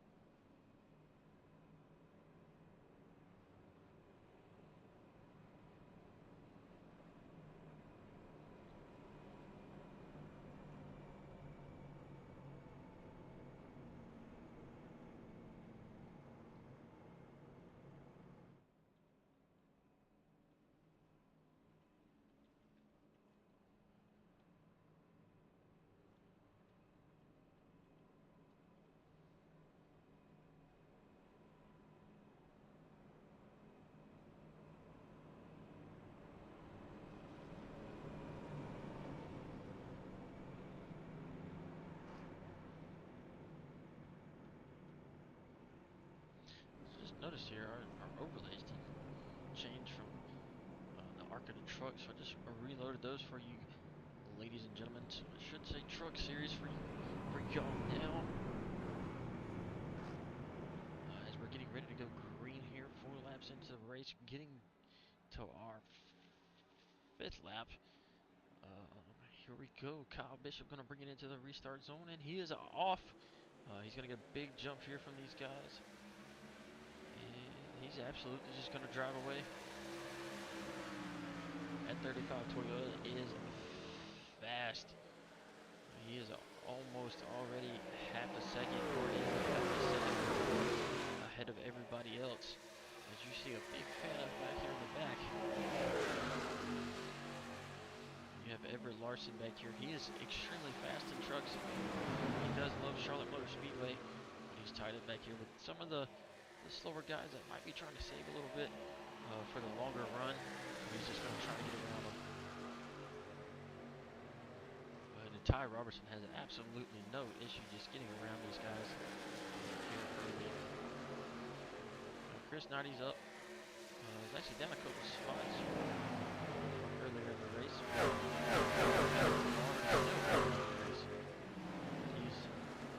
Looks like he's going to fall in behind Ty Robertson. He is, and see if he can't keep this triple deuce machine underneath him until the end of the race. As Tony Swain is really falling off here to the back of this field. I don't know if he really trusts that truck after what happened earlier. You see he's really soft on the pedal. Not too sure what's going on with that 7 machine. As the 37, Kyle Bishop has already put almost a second and a half on these guys.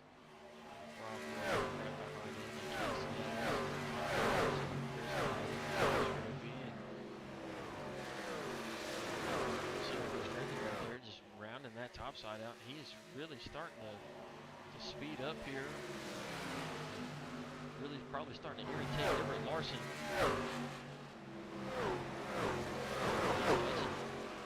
Chris Knighty and Ty Robertson here. He's going to go into the underside of Chris Knighty. Got it behind that bumper, that 9 machine. Tuck it right in, but Chris Knighty snatches it up and tries to get right to the outside wall going into the 1. It's going to slow him up just a little bit, but he's going to go down the track or go down the outside.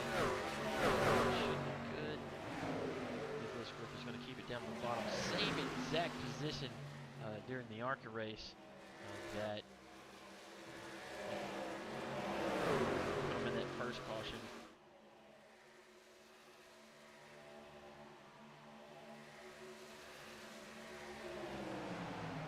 Have a lot bigger, diverse field here in the trucks. You got a couple, you got 3 Toyotas, you got 5 Chevrolets, you got 4 Fords, and then almost all Fords and Chevrolets in the ARCA series. Kyle Bishop has checked out to a 2.6 second lead over Casey Ellis as he has finally got around Rob Lodwick. As Chris Knighty gets around Ty Robertson.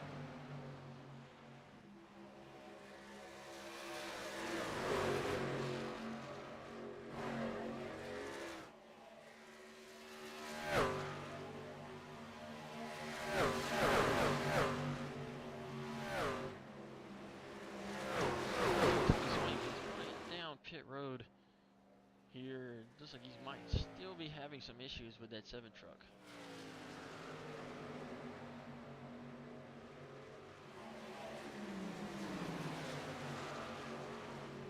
Everybody here gets around Rob Lodwick. I'm not too sure what's falling off on that 42 machine. He's just going to fall back in here into 6 in front of Everett Larson as he drops it down into 3 to go ahead and take this spot away from the 42. Chris Knighty starting to put in that work on Casey Ellis in that 35 Toyota.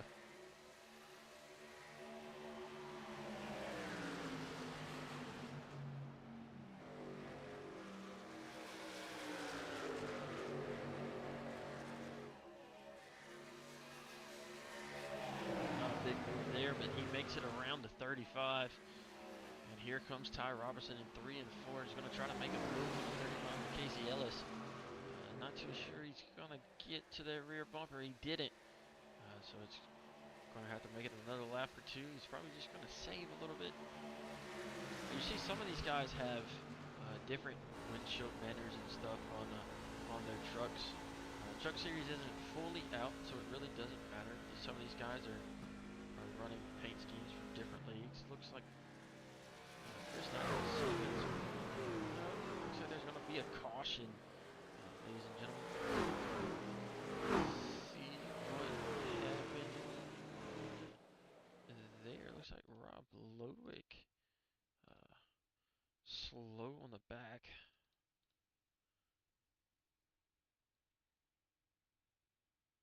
Not too much damage on that 42, but did get spun off the nose of the 99.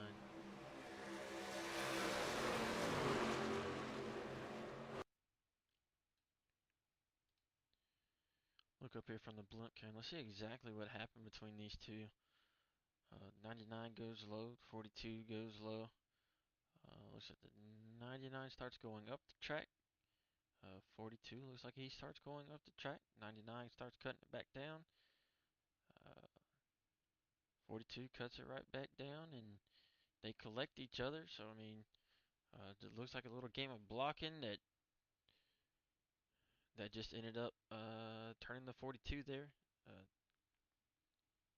Unfortunate, but did more damage to himself there by blocking than just possibly just letting him by.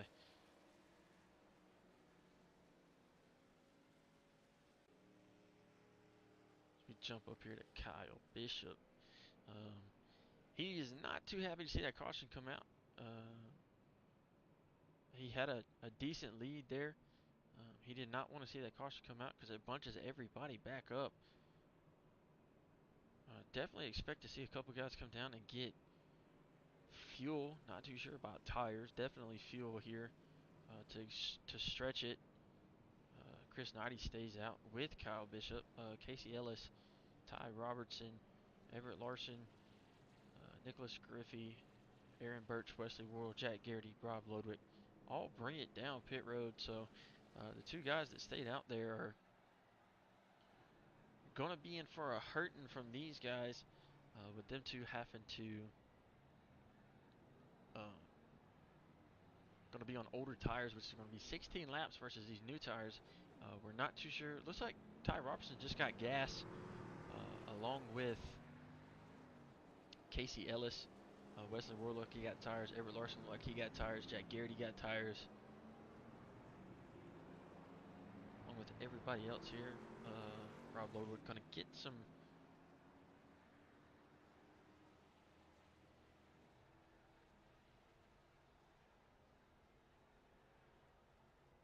Sorry. Rob Lodwick's going to get some damage fixed here. As your leaders are bringing it back down the backstretch. Looks like Chris Naive is back is in pits. Looks like he's battling some internet connection issues and or PC issues.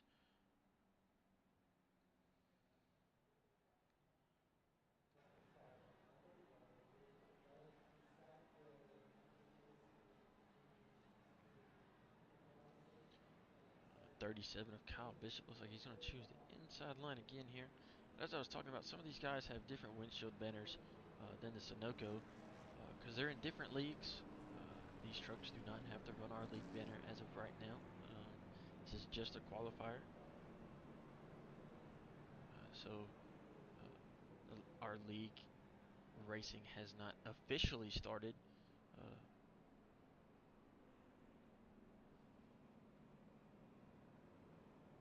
So it is not demanded of them to race our league banner as of yet. As you see, most of them still do have Sunoco Racing League banner on there, but you see a MRL banner there from Ty Robertson from the Madness Racing League, or you can catch him over at the Booty Scoot Racing channel over here on YouTube. You see Everett Larson, looks like he's battling some issues over here. Looks like his truck's cutting off, internet issues, something here, as he's down on the backstretch.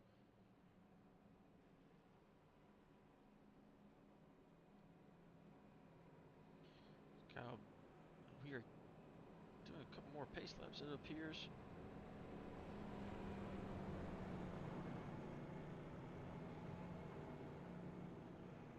Might be some oil down on the track they're trying to get cleaned up, so they're gonna do a couple more pace laps here to see what we can get done for you, ladies and gentlemen.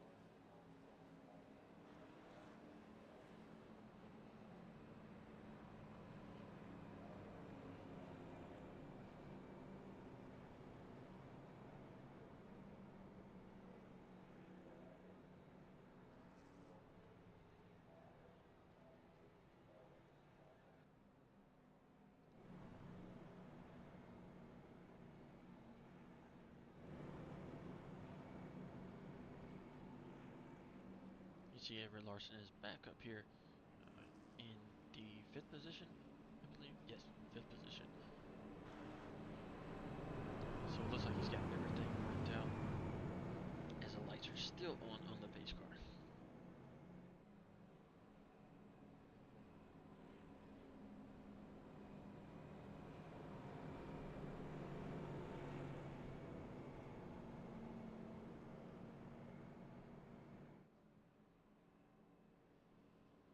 And this right here, ladies and gentlemen, is not a points race. This is not a stats race. This right here is just pretty much catch how you drive, how you race, and the ending that you really want is to win it and to see your name on the posted list for the Truck Series next season.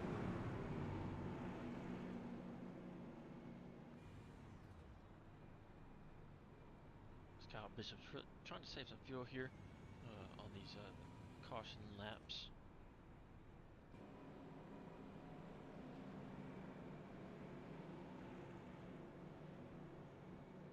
As the lights are off on the pace car, looks like Chris Knighty is going to be out of the race. Rob Ludwig is still down on pit road. Tony Swain still 4 laps down. He's on the track. But Ty Robertson has only got fuel, and Casey Ellis only has fuel. The rest of everybody else behind them has fresh tires. So we'll have to see what happens as you see Everett Larson cleaning up his tires and warming them back up. They're ready to get ready to go back racing here.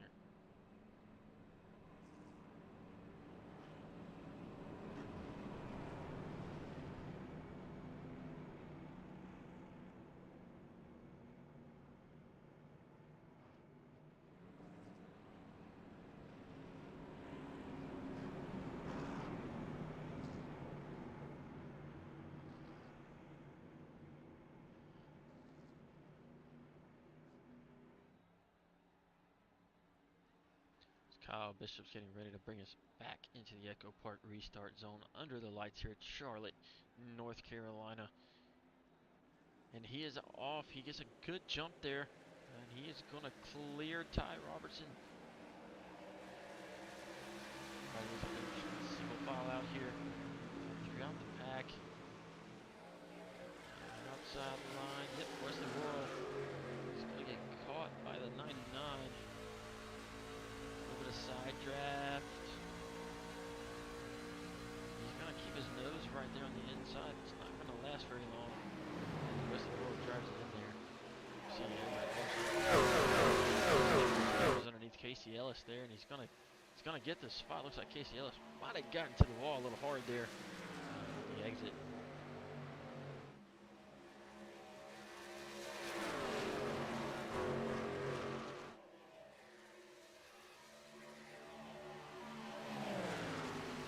Kyle trying to break the air and drive to that number 9 Ty Robertson machine.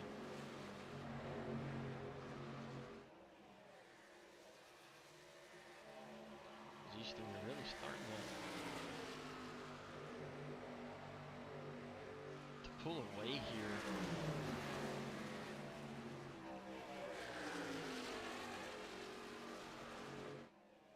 And it doesn't look.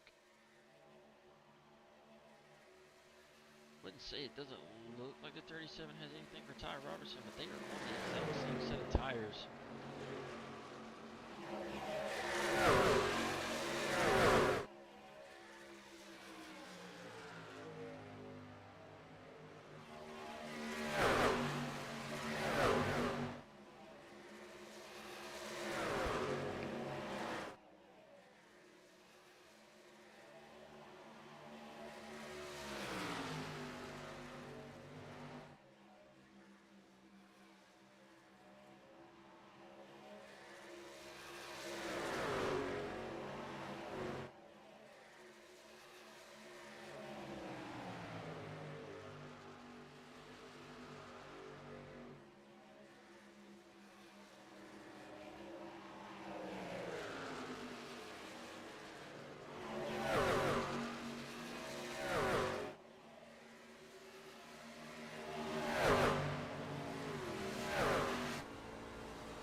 the next guy on fresh tires right now.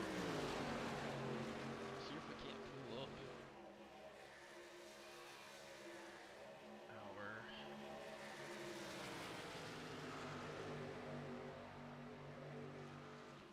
pit strategy here. Yep. Kyle Bishop has stayed out the whole time. Everett Larson up in the second right now.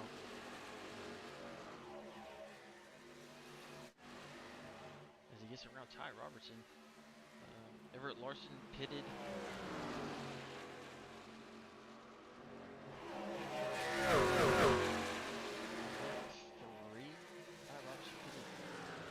Larson pitted more than that, I'm pretty sure. He pitted with Ty Robertson that last go around.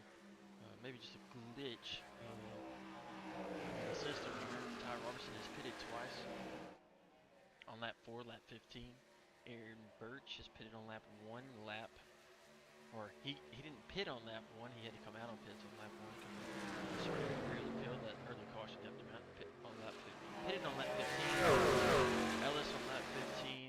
Worrell pitted on 3 and 15. Garrity on 3 and 15. And Griffey on 3 and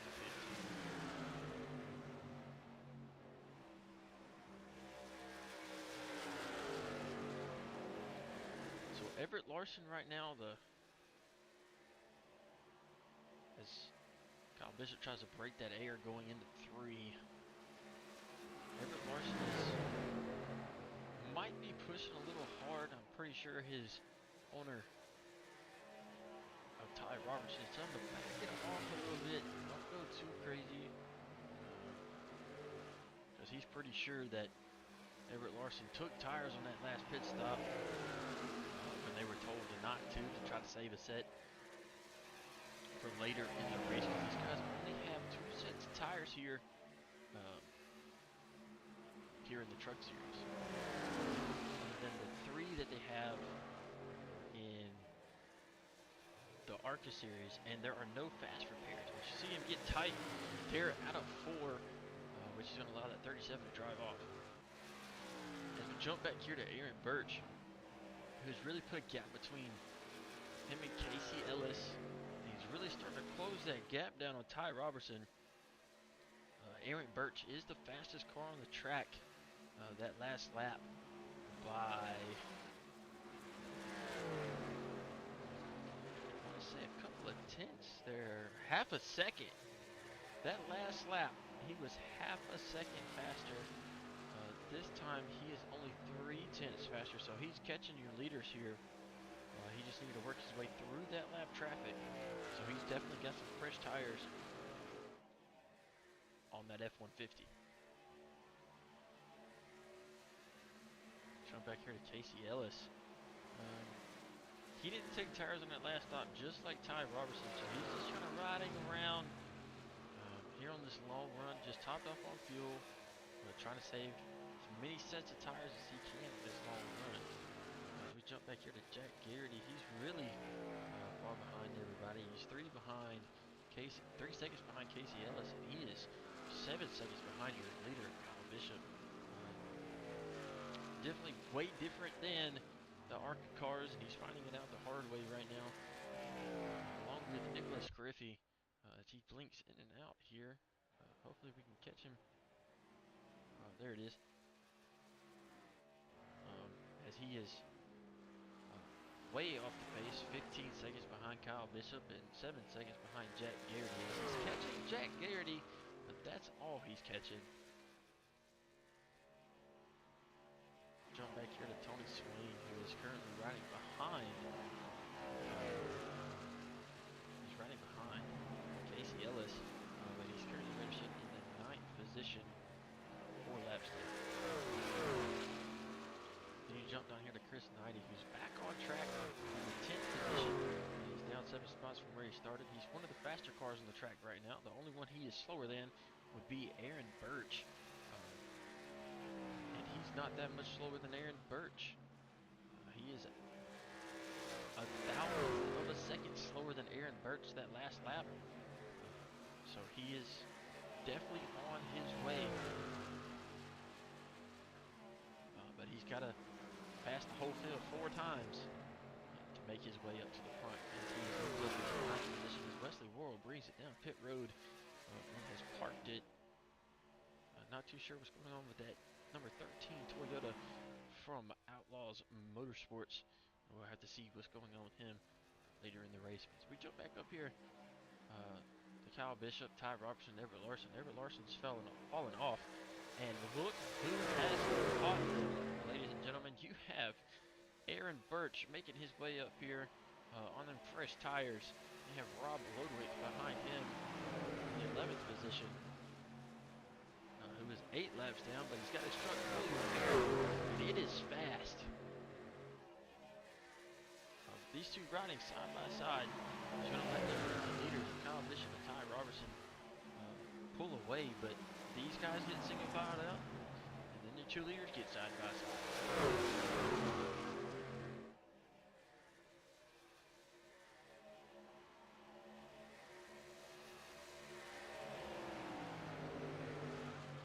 With 38 laps. It's a 100 lap race.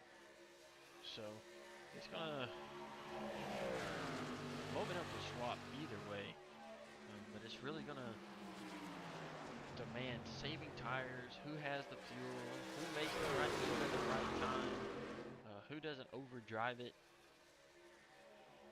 I mean, it's gonna play a factor in multiple different ways here.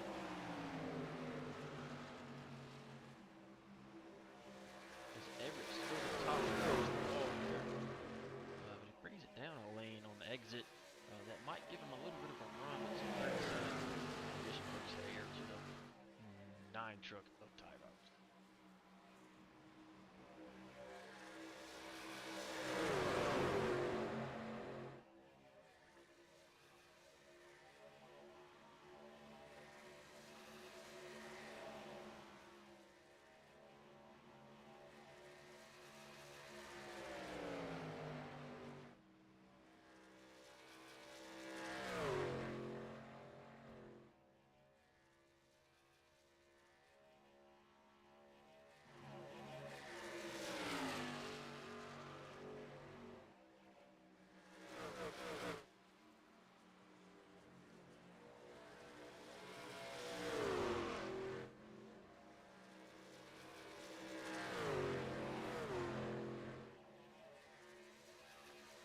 Chris Nutty has probably really used his truck up as he is fallen off here into this run. He is a couple of tenths slower than your leaders now, up to 4th position.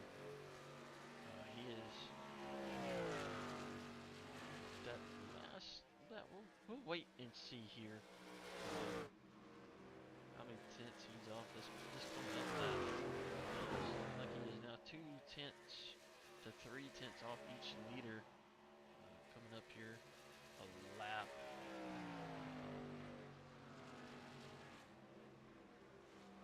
Last lap was 90. He was 6 tenths off your leader that last lap, so that's really going to put a damper on it. Gets around the 37 of Kyle Bishop, and then there comes Aaron Birch right behind him. He was been marching up the field.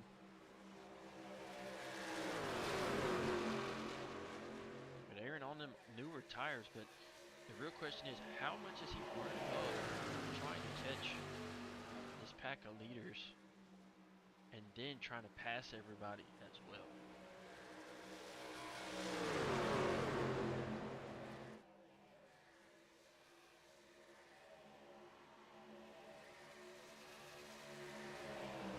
Kyle Bishop is right there on the back bumper of the 99.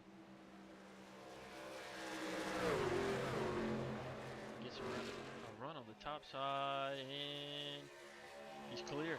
Barely clear, but clear. It doesn't matter. So he is back to 2nd. But for how long? You see him loose there on the top side. It's going to give a run to the 99.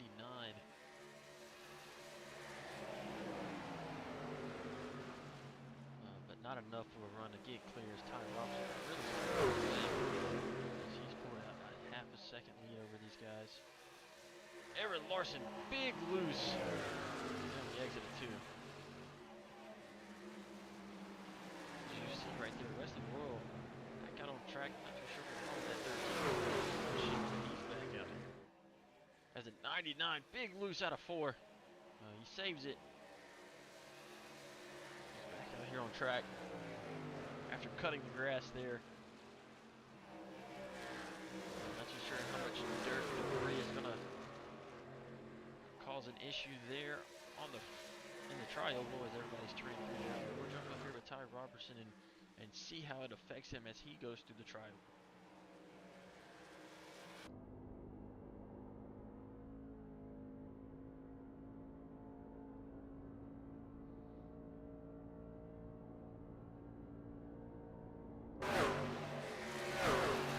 Didn't look too bad, so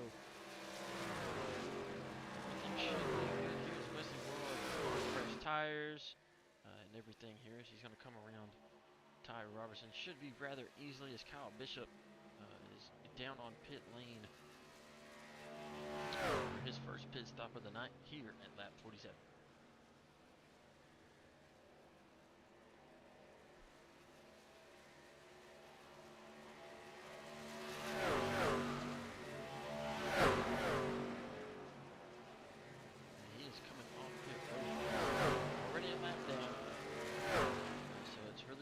To the hand of Ty Robertson is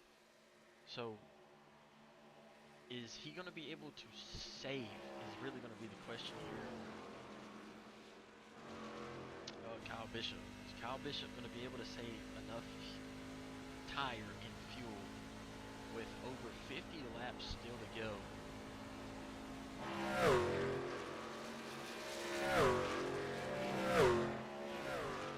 The rest of these guys pitted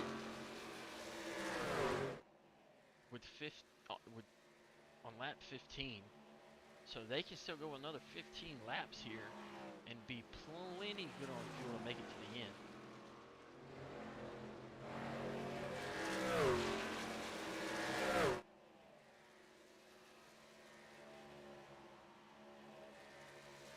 Ty Roberts is just absolutely driving away from Aaron Birch here. Rob is a lap down. He's just riding it out here, trying to fill out the trucks, which is really what this is for. Casey Ellis is right back here, still riding in 4th place. Jack Garrity behind him, just coming out of 2. Nicholas Griffey just now coming out of 2 as well.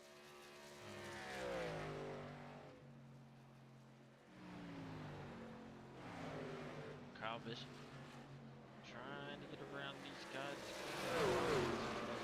outside of the track so he can just get on around. Fresh Goodyear tires that nobody else has right now. Everybody else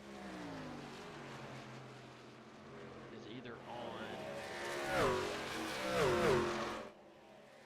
tires from lap 15 or on tires from lap 1.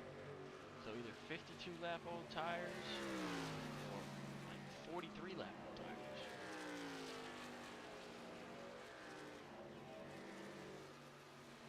So it's really gonna see how things shake out here. He really wants to see this thing go green the rest of the way.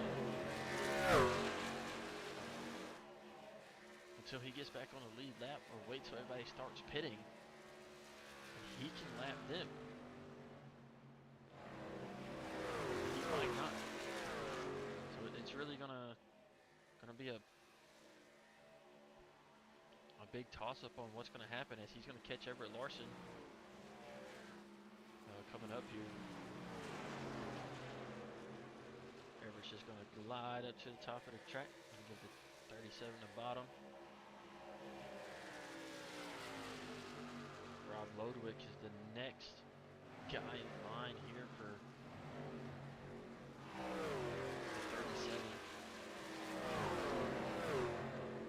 Oh, big loose coming out of 2, snatching it down the track. It's going to clear it out just barely. Now he's got Aaron Birch in his sights. as Aaron Birch is the second fastest truck on the track other than Kyle Bishop.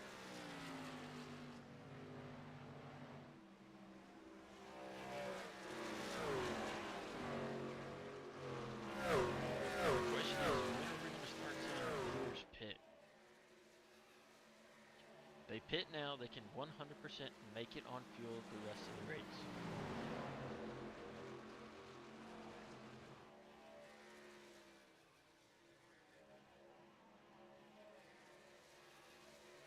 I'm pretty sure we see Everett Larson pit. We're going to see Ty Robertson pit either the next lap. Probably the next lap. We'll see Aaron Birch just get up and out of the way for the 37. Ty Robertson's probably going to do the exact same thing. 37's got to run out of 2 and take it down the back stretch. This is going to allow the 99 of Aaron Birch to get right there.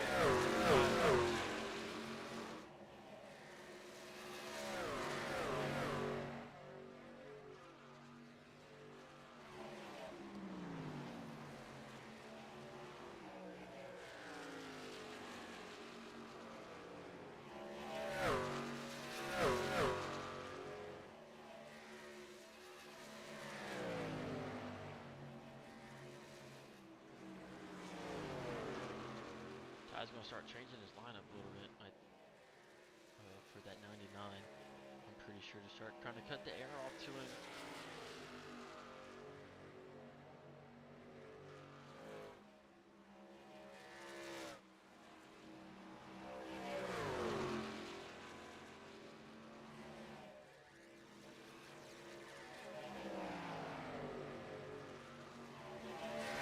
Ty's literally only slower than Aaron Birch.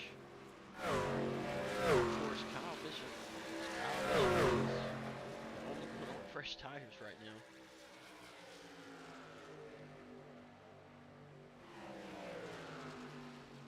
That last lap right there, Ty Robertson, Aaron Birch times.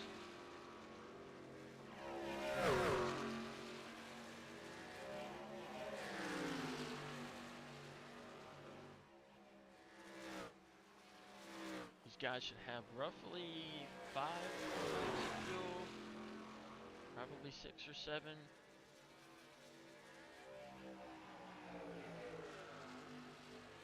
As we reach lap 60.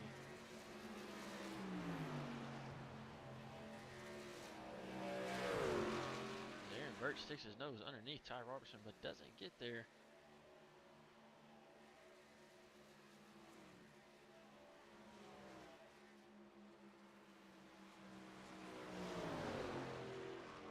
Aaron's waiting for Ty to make a mistake. That's not as you see Ty Robertson really working that wheel. Aaron being right there on that rear bumper is really getting him loose. And you got to think these guys are on 61 tires right now.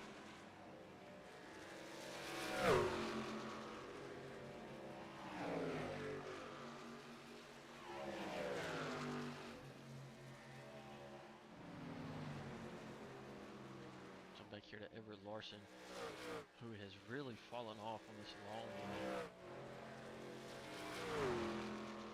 Not too sure if he's really having some issues with the truck or what's going on, but I'm pretty sure we saw him take 4 tires there with Aaron Birch, but he is falling off a lot quicker than Aaron has on this long run.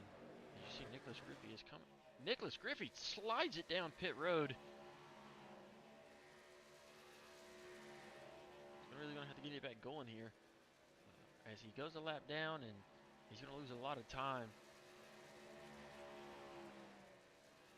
As Everett Larson's going to bring it down pit road as well. So we should see Ty Robertson bring it down within the next couple of laps as well. Ty Robertson gets down to the bottom side of the track here. I believe Ty Robertson is going to bring it down. There it is.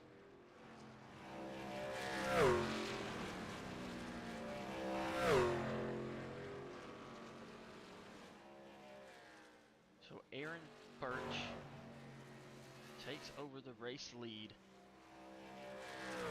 So here's the question. How much more gas does Aaron Birch have?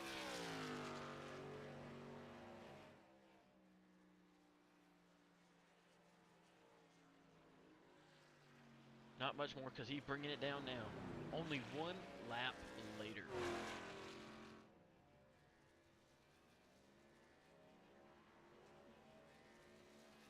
So Kyle Bishop, as here comes Casey Ellis down on the pit road. So Kyle Bishop is going to regain the race lead.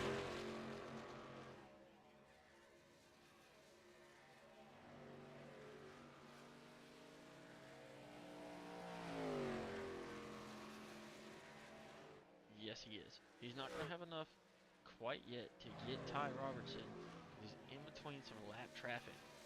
But Ty Robertson is currently two guys in front of him on pit road. And Aaron Birch just now coming off. Casey Ellis still stuck down on. Ty Robertson just now entering one. With Casey Ellis just now exiting four and on the front stretch. So it is a 20-ish second gap between first and second. We have 34-ish laps of left in the race. So Ty Robertson's really going to have to put some work in here to start chipping away, but yet save enough tire to get around the 37 machine, but also keep his teammate and Aaron Birch behind him.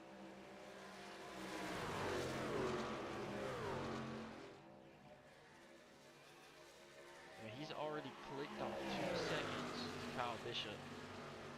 Kyle has used his truck up, but he's also probably saving fuel because he knows he's going to stretch.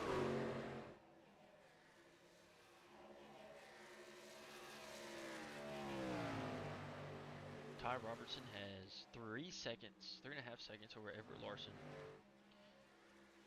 And Aaron Birch is currently 2 seconds behind Everett.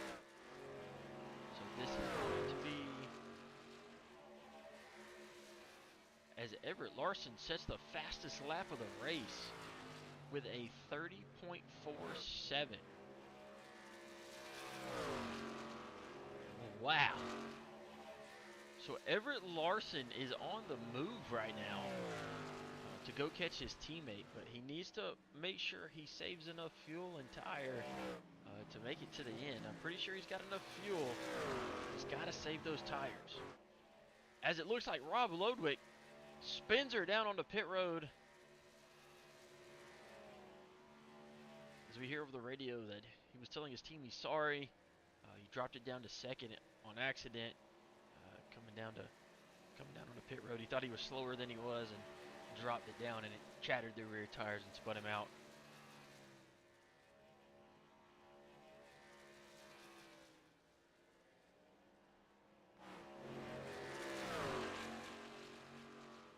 After Everett Larson setting that fastest lap, he has not been much faster. He's actually slowed up a second and a half.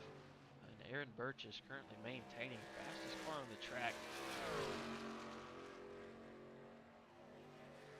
As Ty Robertson has really clicked off some lap time to Kyle Bishop. I mean, he has nothing but open track to just get around. If he can just sit there, run some practice laps, make sure you hit every single one of your marks, save tire a little bit. Ty Robertson has it for sure in the bag here. As Kyle has just got the 40 riding right behind him of Jack Garrity. Kyle's probably saving fuel. It didn't sound like it there. Kyle's riding it. How much he's saving, where he's saving, but with 29 to go, you got to think, when and where is he going to pit? He's got to pit again. with a 13-second and dropping gap to Ty Robertson, I would pit now. I know my tires are shot. I know I'm low on fuel and I can't make it to the end. Might as well pit now and cut my losses where I can.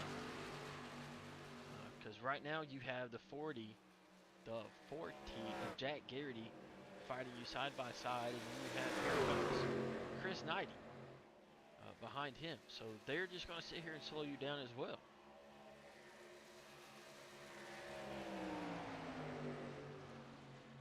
But it's also a game of just what if. Like, what if a caution comes out? What if I do make it? What if I can maintain this lead?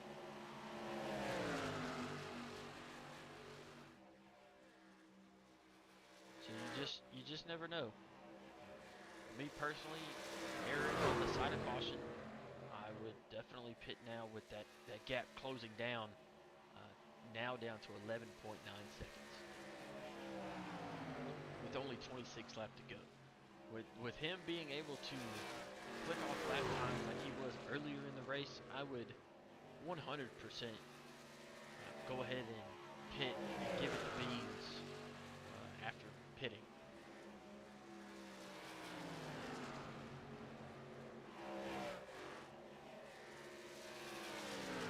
As Ty Robertson catches Tony Swain here in that 7 Texas Roadhouse truck.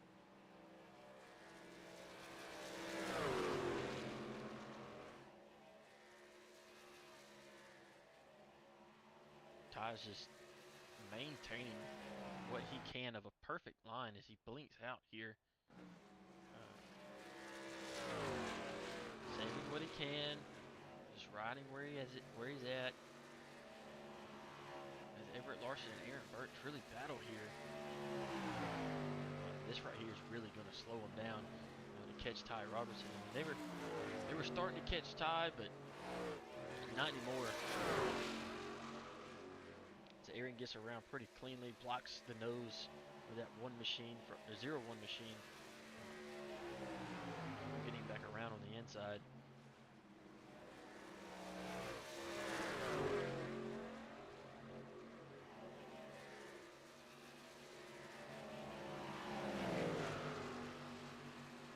Now they have the 7 of Tony Swain playing a factor in this. Nope, he's going to get up and out of the way, and 99 is going to go try to hawk down Ty Robertson, who is only 2.6 seconds ahead of him now. Looks like Ty Robertson really going to try to... Looks like Ty Robertson has stepped up his game a little bit here to try to do what he can to stretch that gap a little bit back out to Aaron Burch, but it's not much. Casey Ellis back here, 11 seconds behind Everett Larson, but he really has no issues for nobody around him. If he rides it out, he has his top 5 right in the bag. Jack Garrity finally gets around Kyle Bishop. Why did I say Ty Bishop? And now he's starting to pull away from him. He's sitting in the 6th position. Nicholas Griffey, after a couple of issues on pit road. In 7th, Chris Knighty on the backstretch, going to go try to catch Nicholas Griffey. They're on the same lap currently after he got around him there. And then Tony Swain in the 7 doing what he can, where he can right now in that 7 truck. Rob Lovitt, after being involved in a wreck, a couple of laps down, and man, not much he can do back here in 10th position. Wesley Worrell had some issues early, not able to maintain the lead lap. Now up and just out of the way of everybody. Kyle Bishop is really starting to lose time to Ty Robertson right now. Ty has kind of stepped up what he can, put some gap time between him and Everett, but Aaron maintaining that kind of maintaining but kind of cutting the lap time between him and Ty, knowing that this is going to be for the win.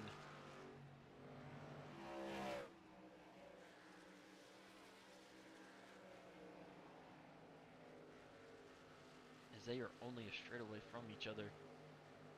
Not even a straightaway. As Ty Robertson's in view of that 99 machine. And Kyle Bishop is in view of that 9 machine.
Here it is, ladies and gentlemen.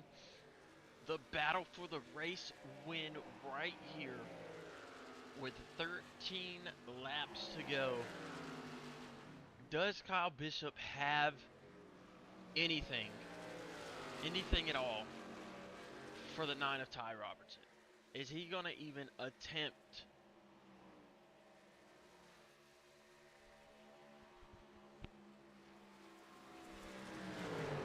He doesn't. He just lets him ride on by. There's nothing to 37 of Kyle Bishop.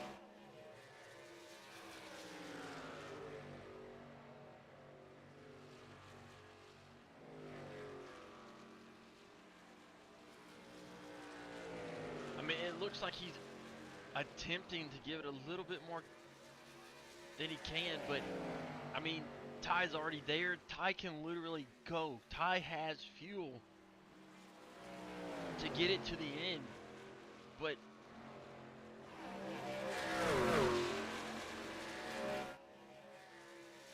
how much longer can Kyle go? We are now 11 laps to the end. Kyle pitted lap 46 as he's big loose out of 2.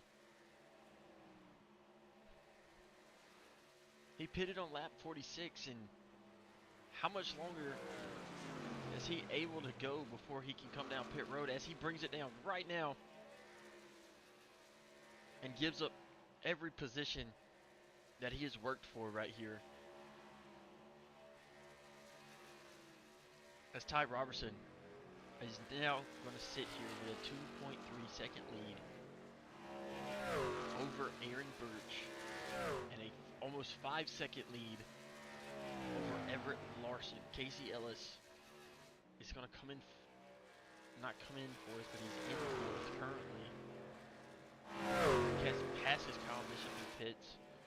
Nicholas Griffey is 3 laps down in 7th. So Kyle Bishop for sure has 6th in the bag, but he is now a lap down.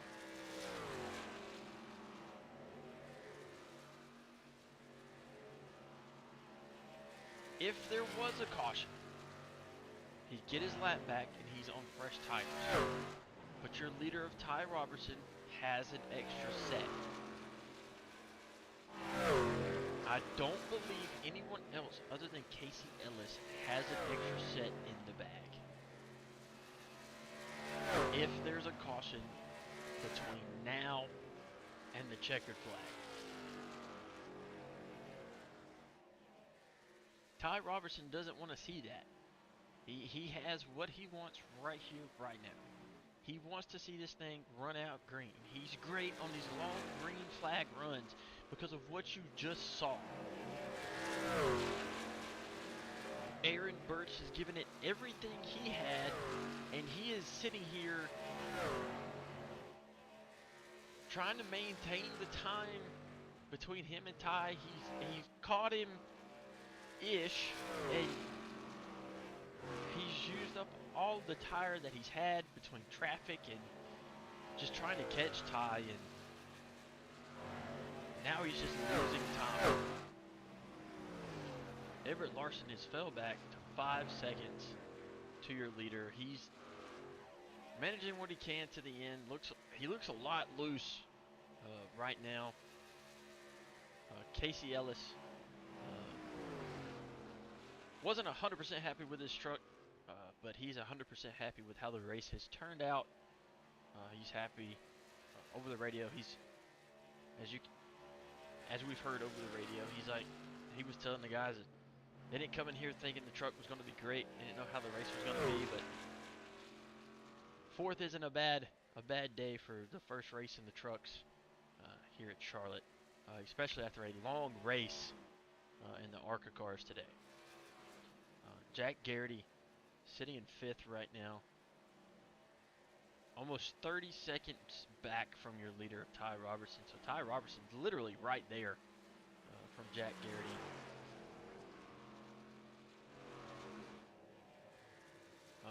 Like we were saying, long race from the ARCA cars earlier to this one, and a bunch of these guys are whipped, not used to a double race, but it's going to happen in the coming future for a bunch of guys doing a double race on the same day.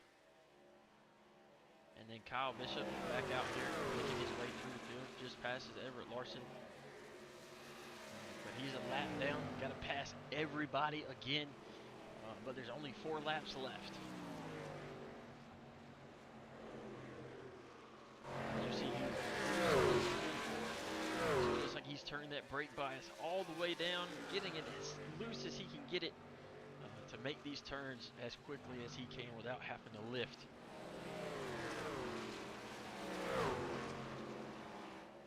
And Ty Robertson gonna ride out these last 2-ish laps.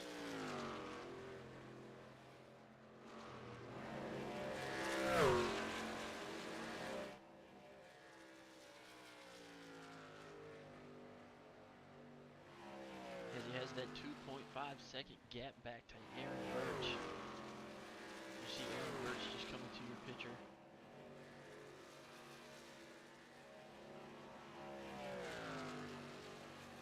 As we're hearing over the radio right now, Ty Robertson actually might be short on fuel. So Aaron Birch still might have a shot.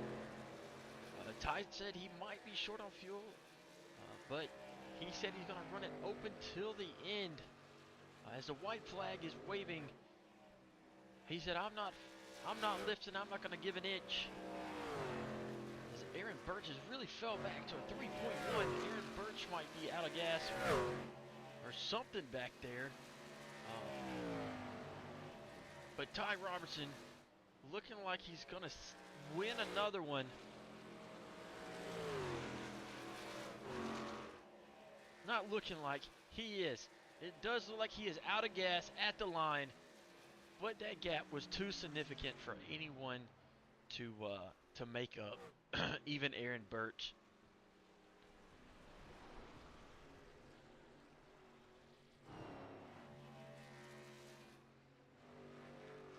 That right there was a great race for the first time for the trucks in the Sunoco Racing League.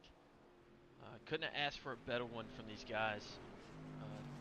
Only know it was 11 cars, or 11 trucks out here, but couldn't have asked for a better one.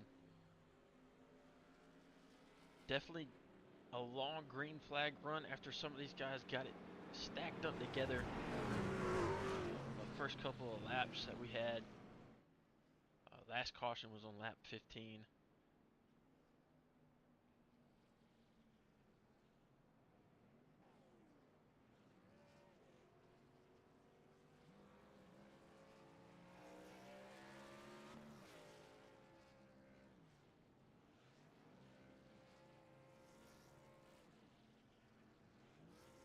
So Ty Robertson has enough fuel to do a burnout.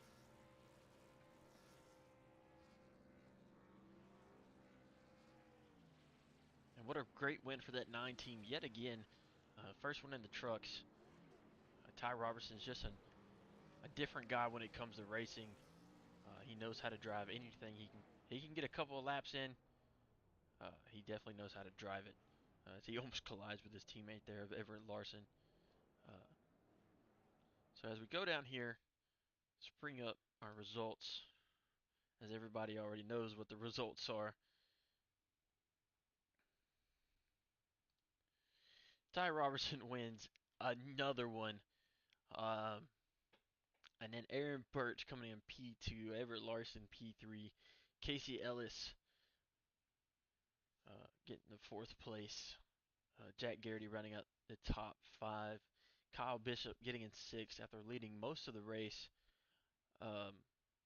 Just strategy call kind of bit him there at the end. And then Nicholas Griffey getting in 7th, Chris Knighty in 8th, Tony Swain in 9th, Rob Lodwick in 10th, Wesley Worrell in 11th. So not a bad day for some of these guys. Ran the whole ARCA race, ran this race, 200 laps.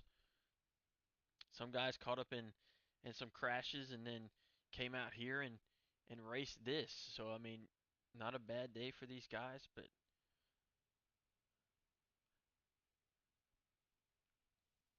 all in all, a great race day for these last couple of hours that we've been out here under the lights here at Charlotte.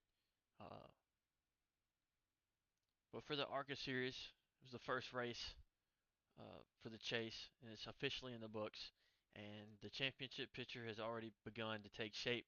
And some of the drivers are leaving Charlotte with momentum, while others have a lot of work to do before the next round. And with 3 races remaining in the chase, every point becomes even more valuable. There is still a long road to the championship, but today may be remembered as the race where the title fight truly began, and maybe we'll see somebody from the bottom work their way up to the top and take that top spot away from Terry Hughes Jr. And congratulations again tonight to Fury Cam Racing and both their drivers, Everett Larson and Ty Robertson, sweeping both races. And to all the chase drivers for putting on a fantastic show today at Charlotte Motor Speedway, and all the other guys, not even in the chase. They still put on a great race for us. And from all of us at the Sunoco Racing League and 811 channel, thank you for joining. And we're going to sign off from Charlotte, and we'll see you guys next week as the chase continues. And until then, drive safe, and y'all have a great Sunday afternoon.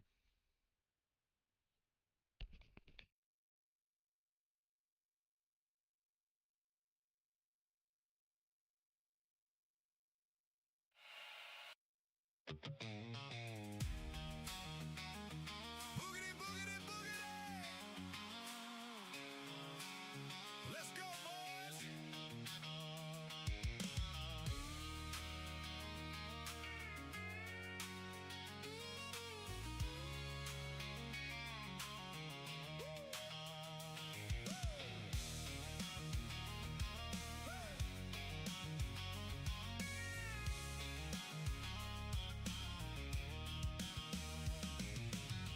3 wide going sideways, pushing to the red.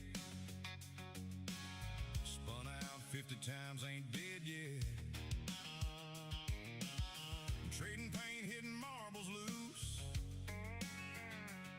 You don't like my driving, then turn it loose. Rubbing sun is racing, that ain't just talk. Bug-eyed dummy tried to push me off the track. Foot on the gas, balls on the dash. Young guns coming, better move your ass. Crank it up, let the speakers crack.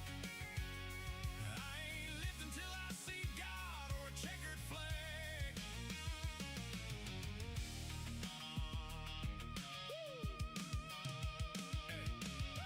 Track's drier than a popcorn fart, but I'm welded to the flow, baby, right from the start.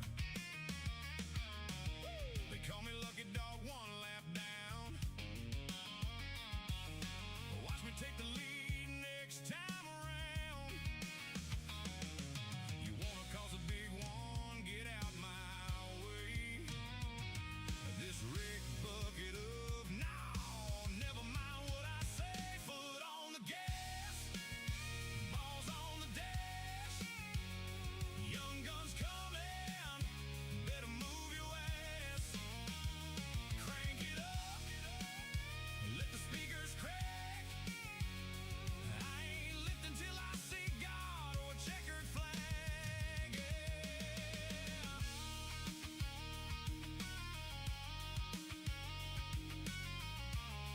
I'm just gonna put my foot on the floor.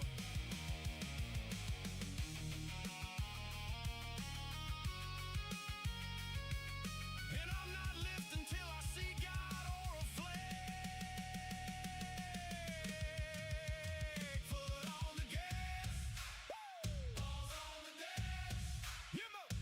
Young guns rolling, balls on the dash. Crank it up, balls on the dash. See God, balls on the flash. Boogity, boogity. That's checkered, boys.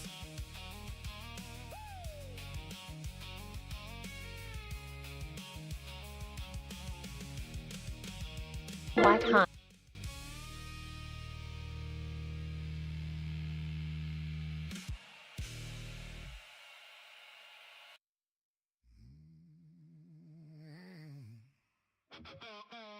Mm.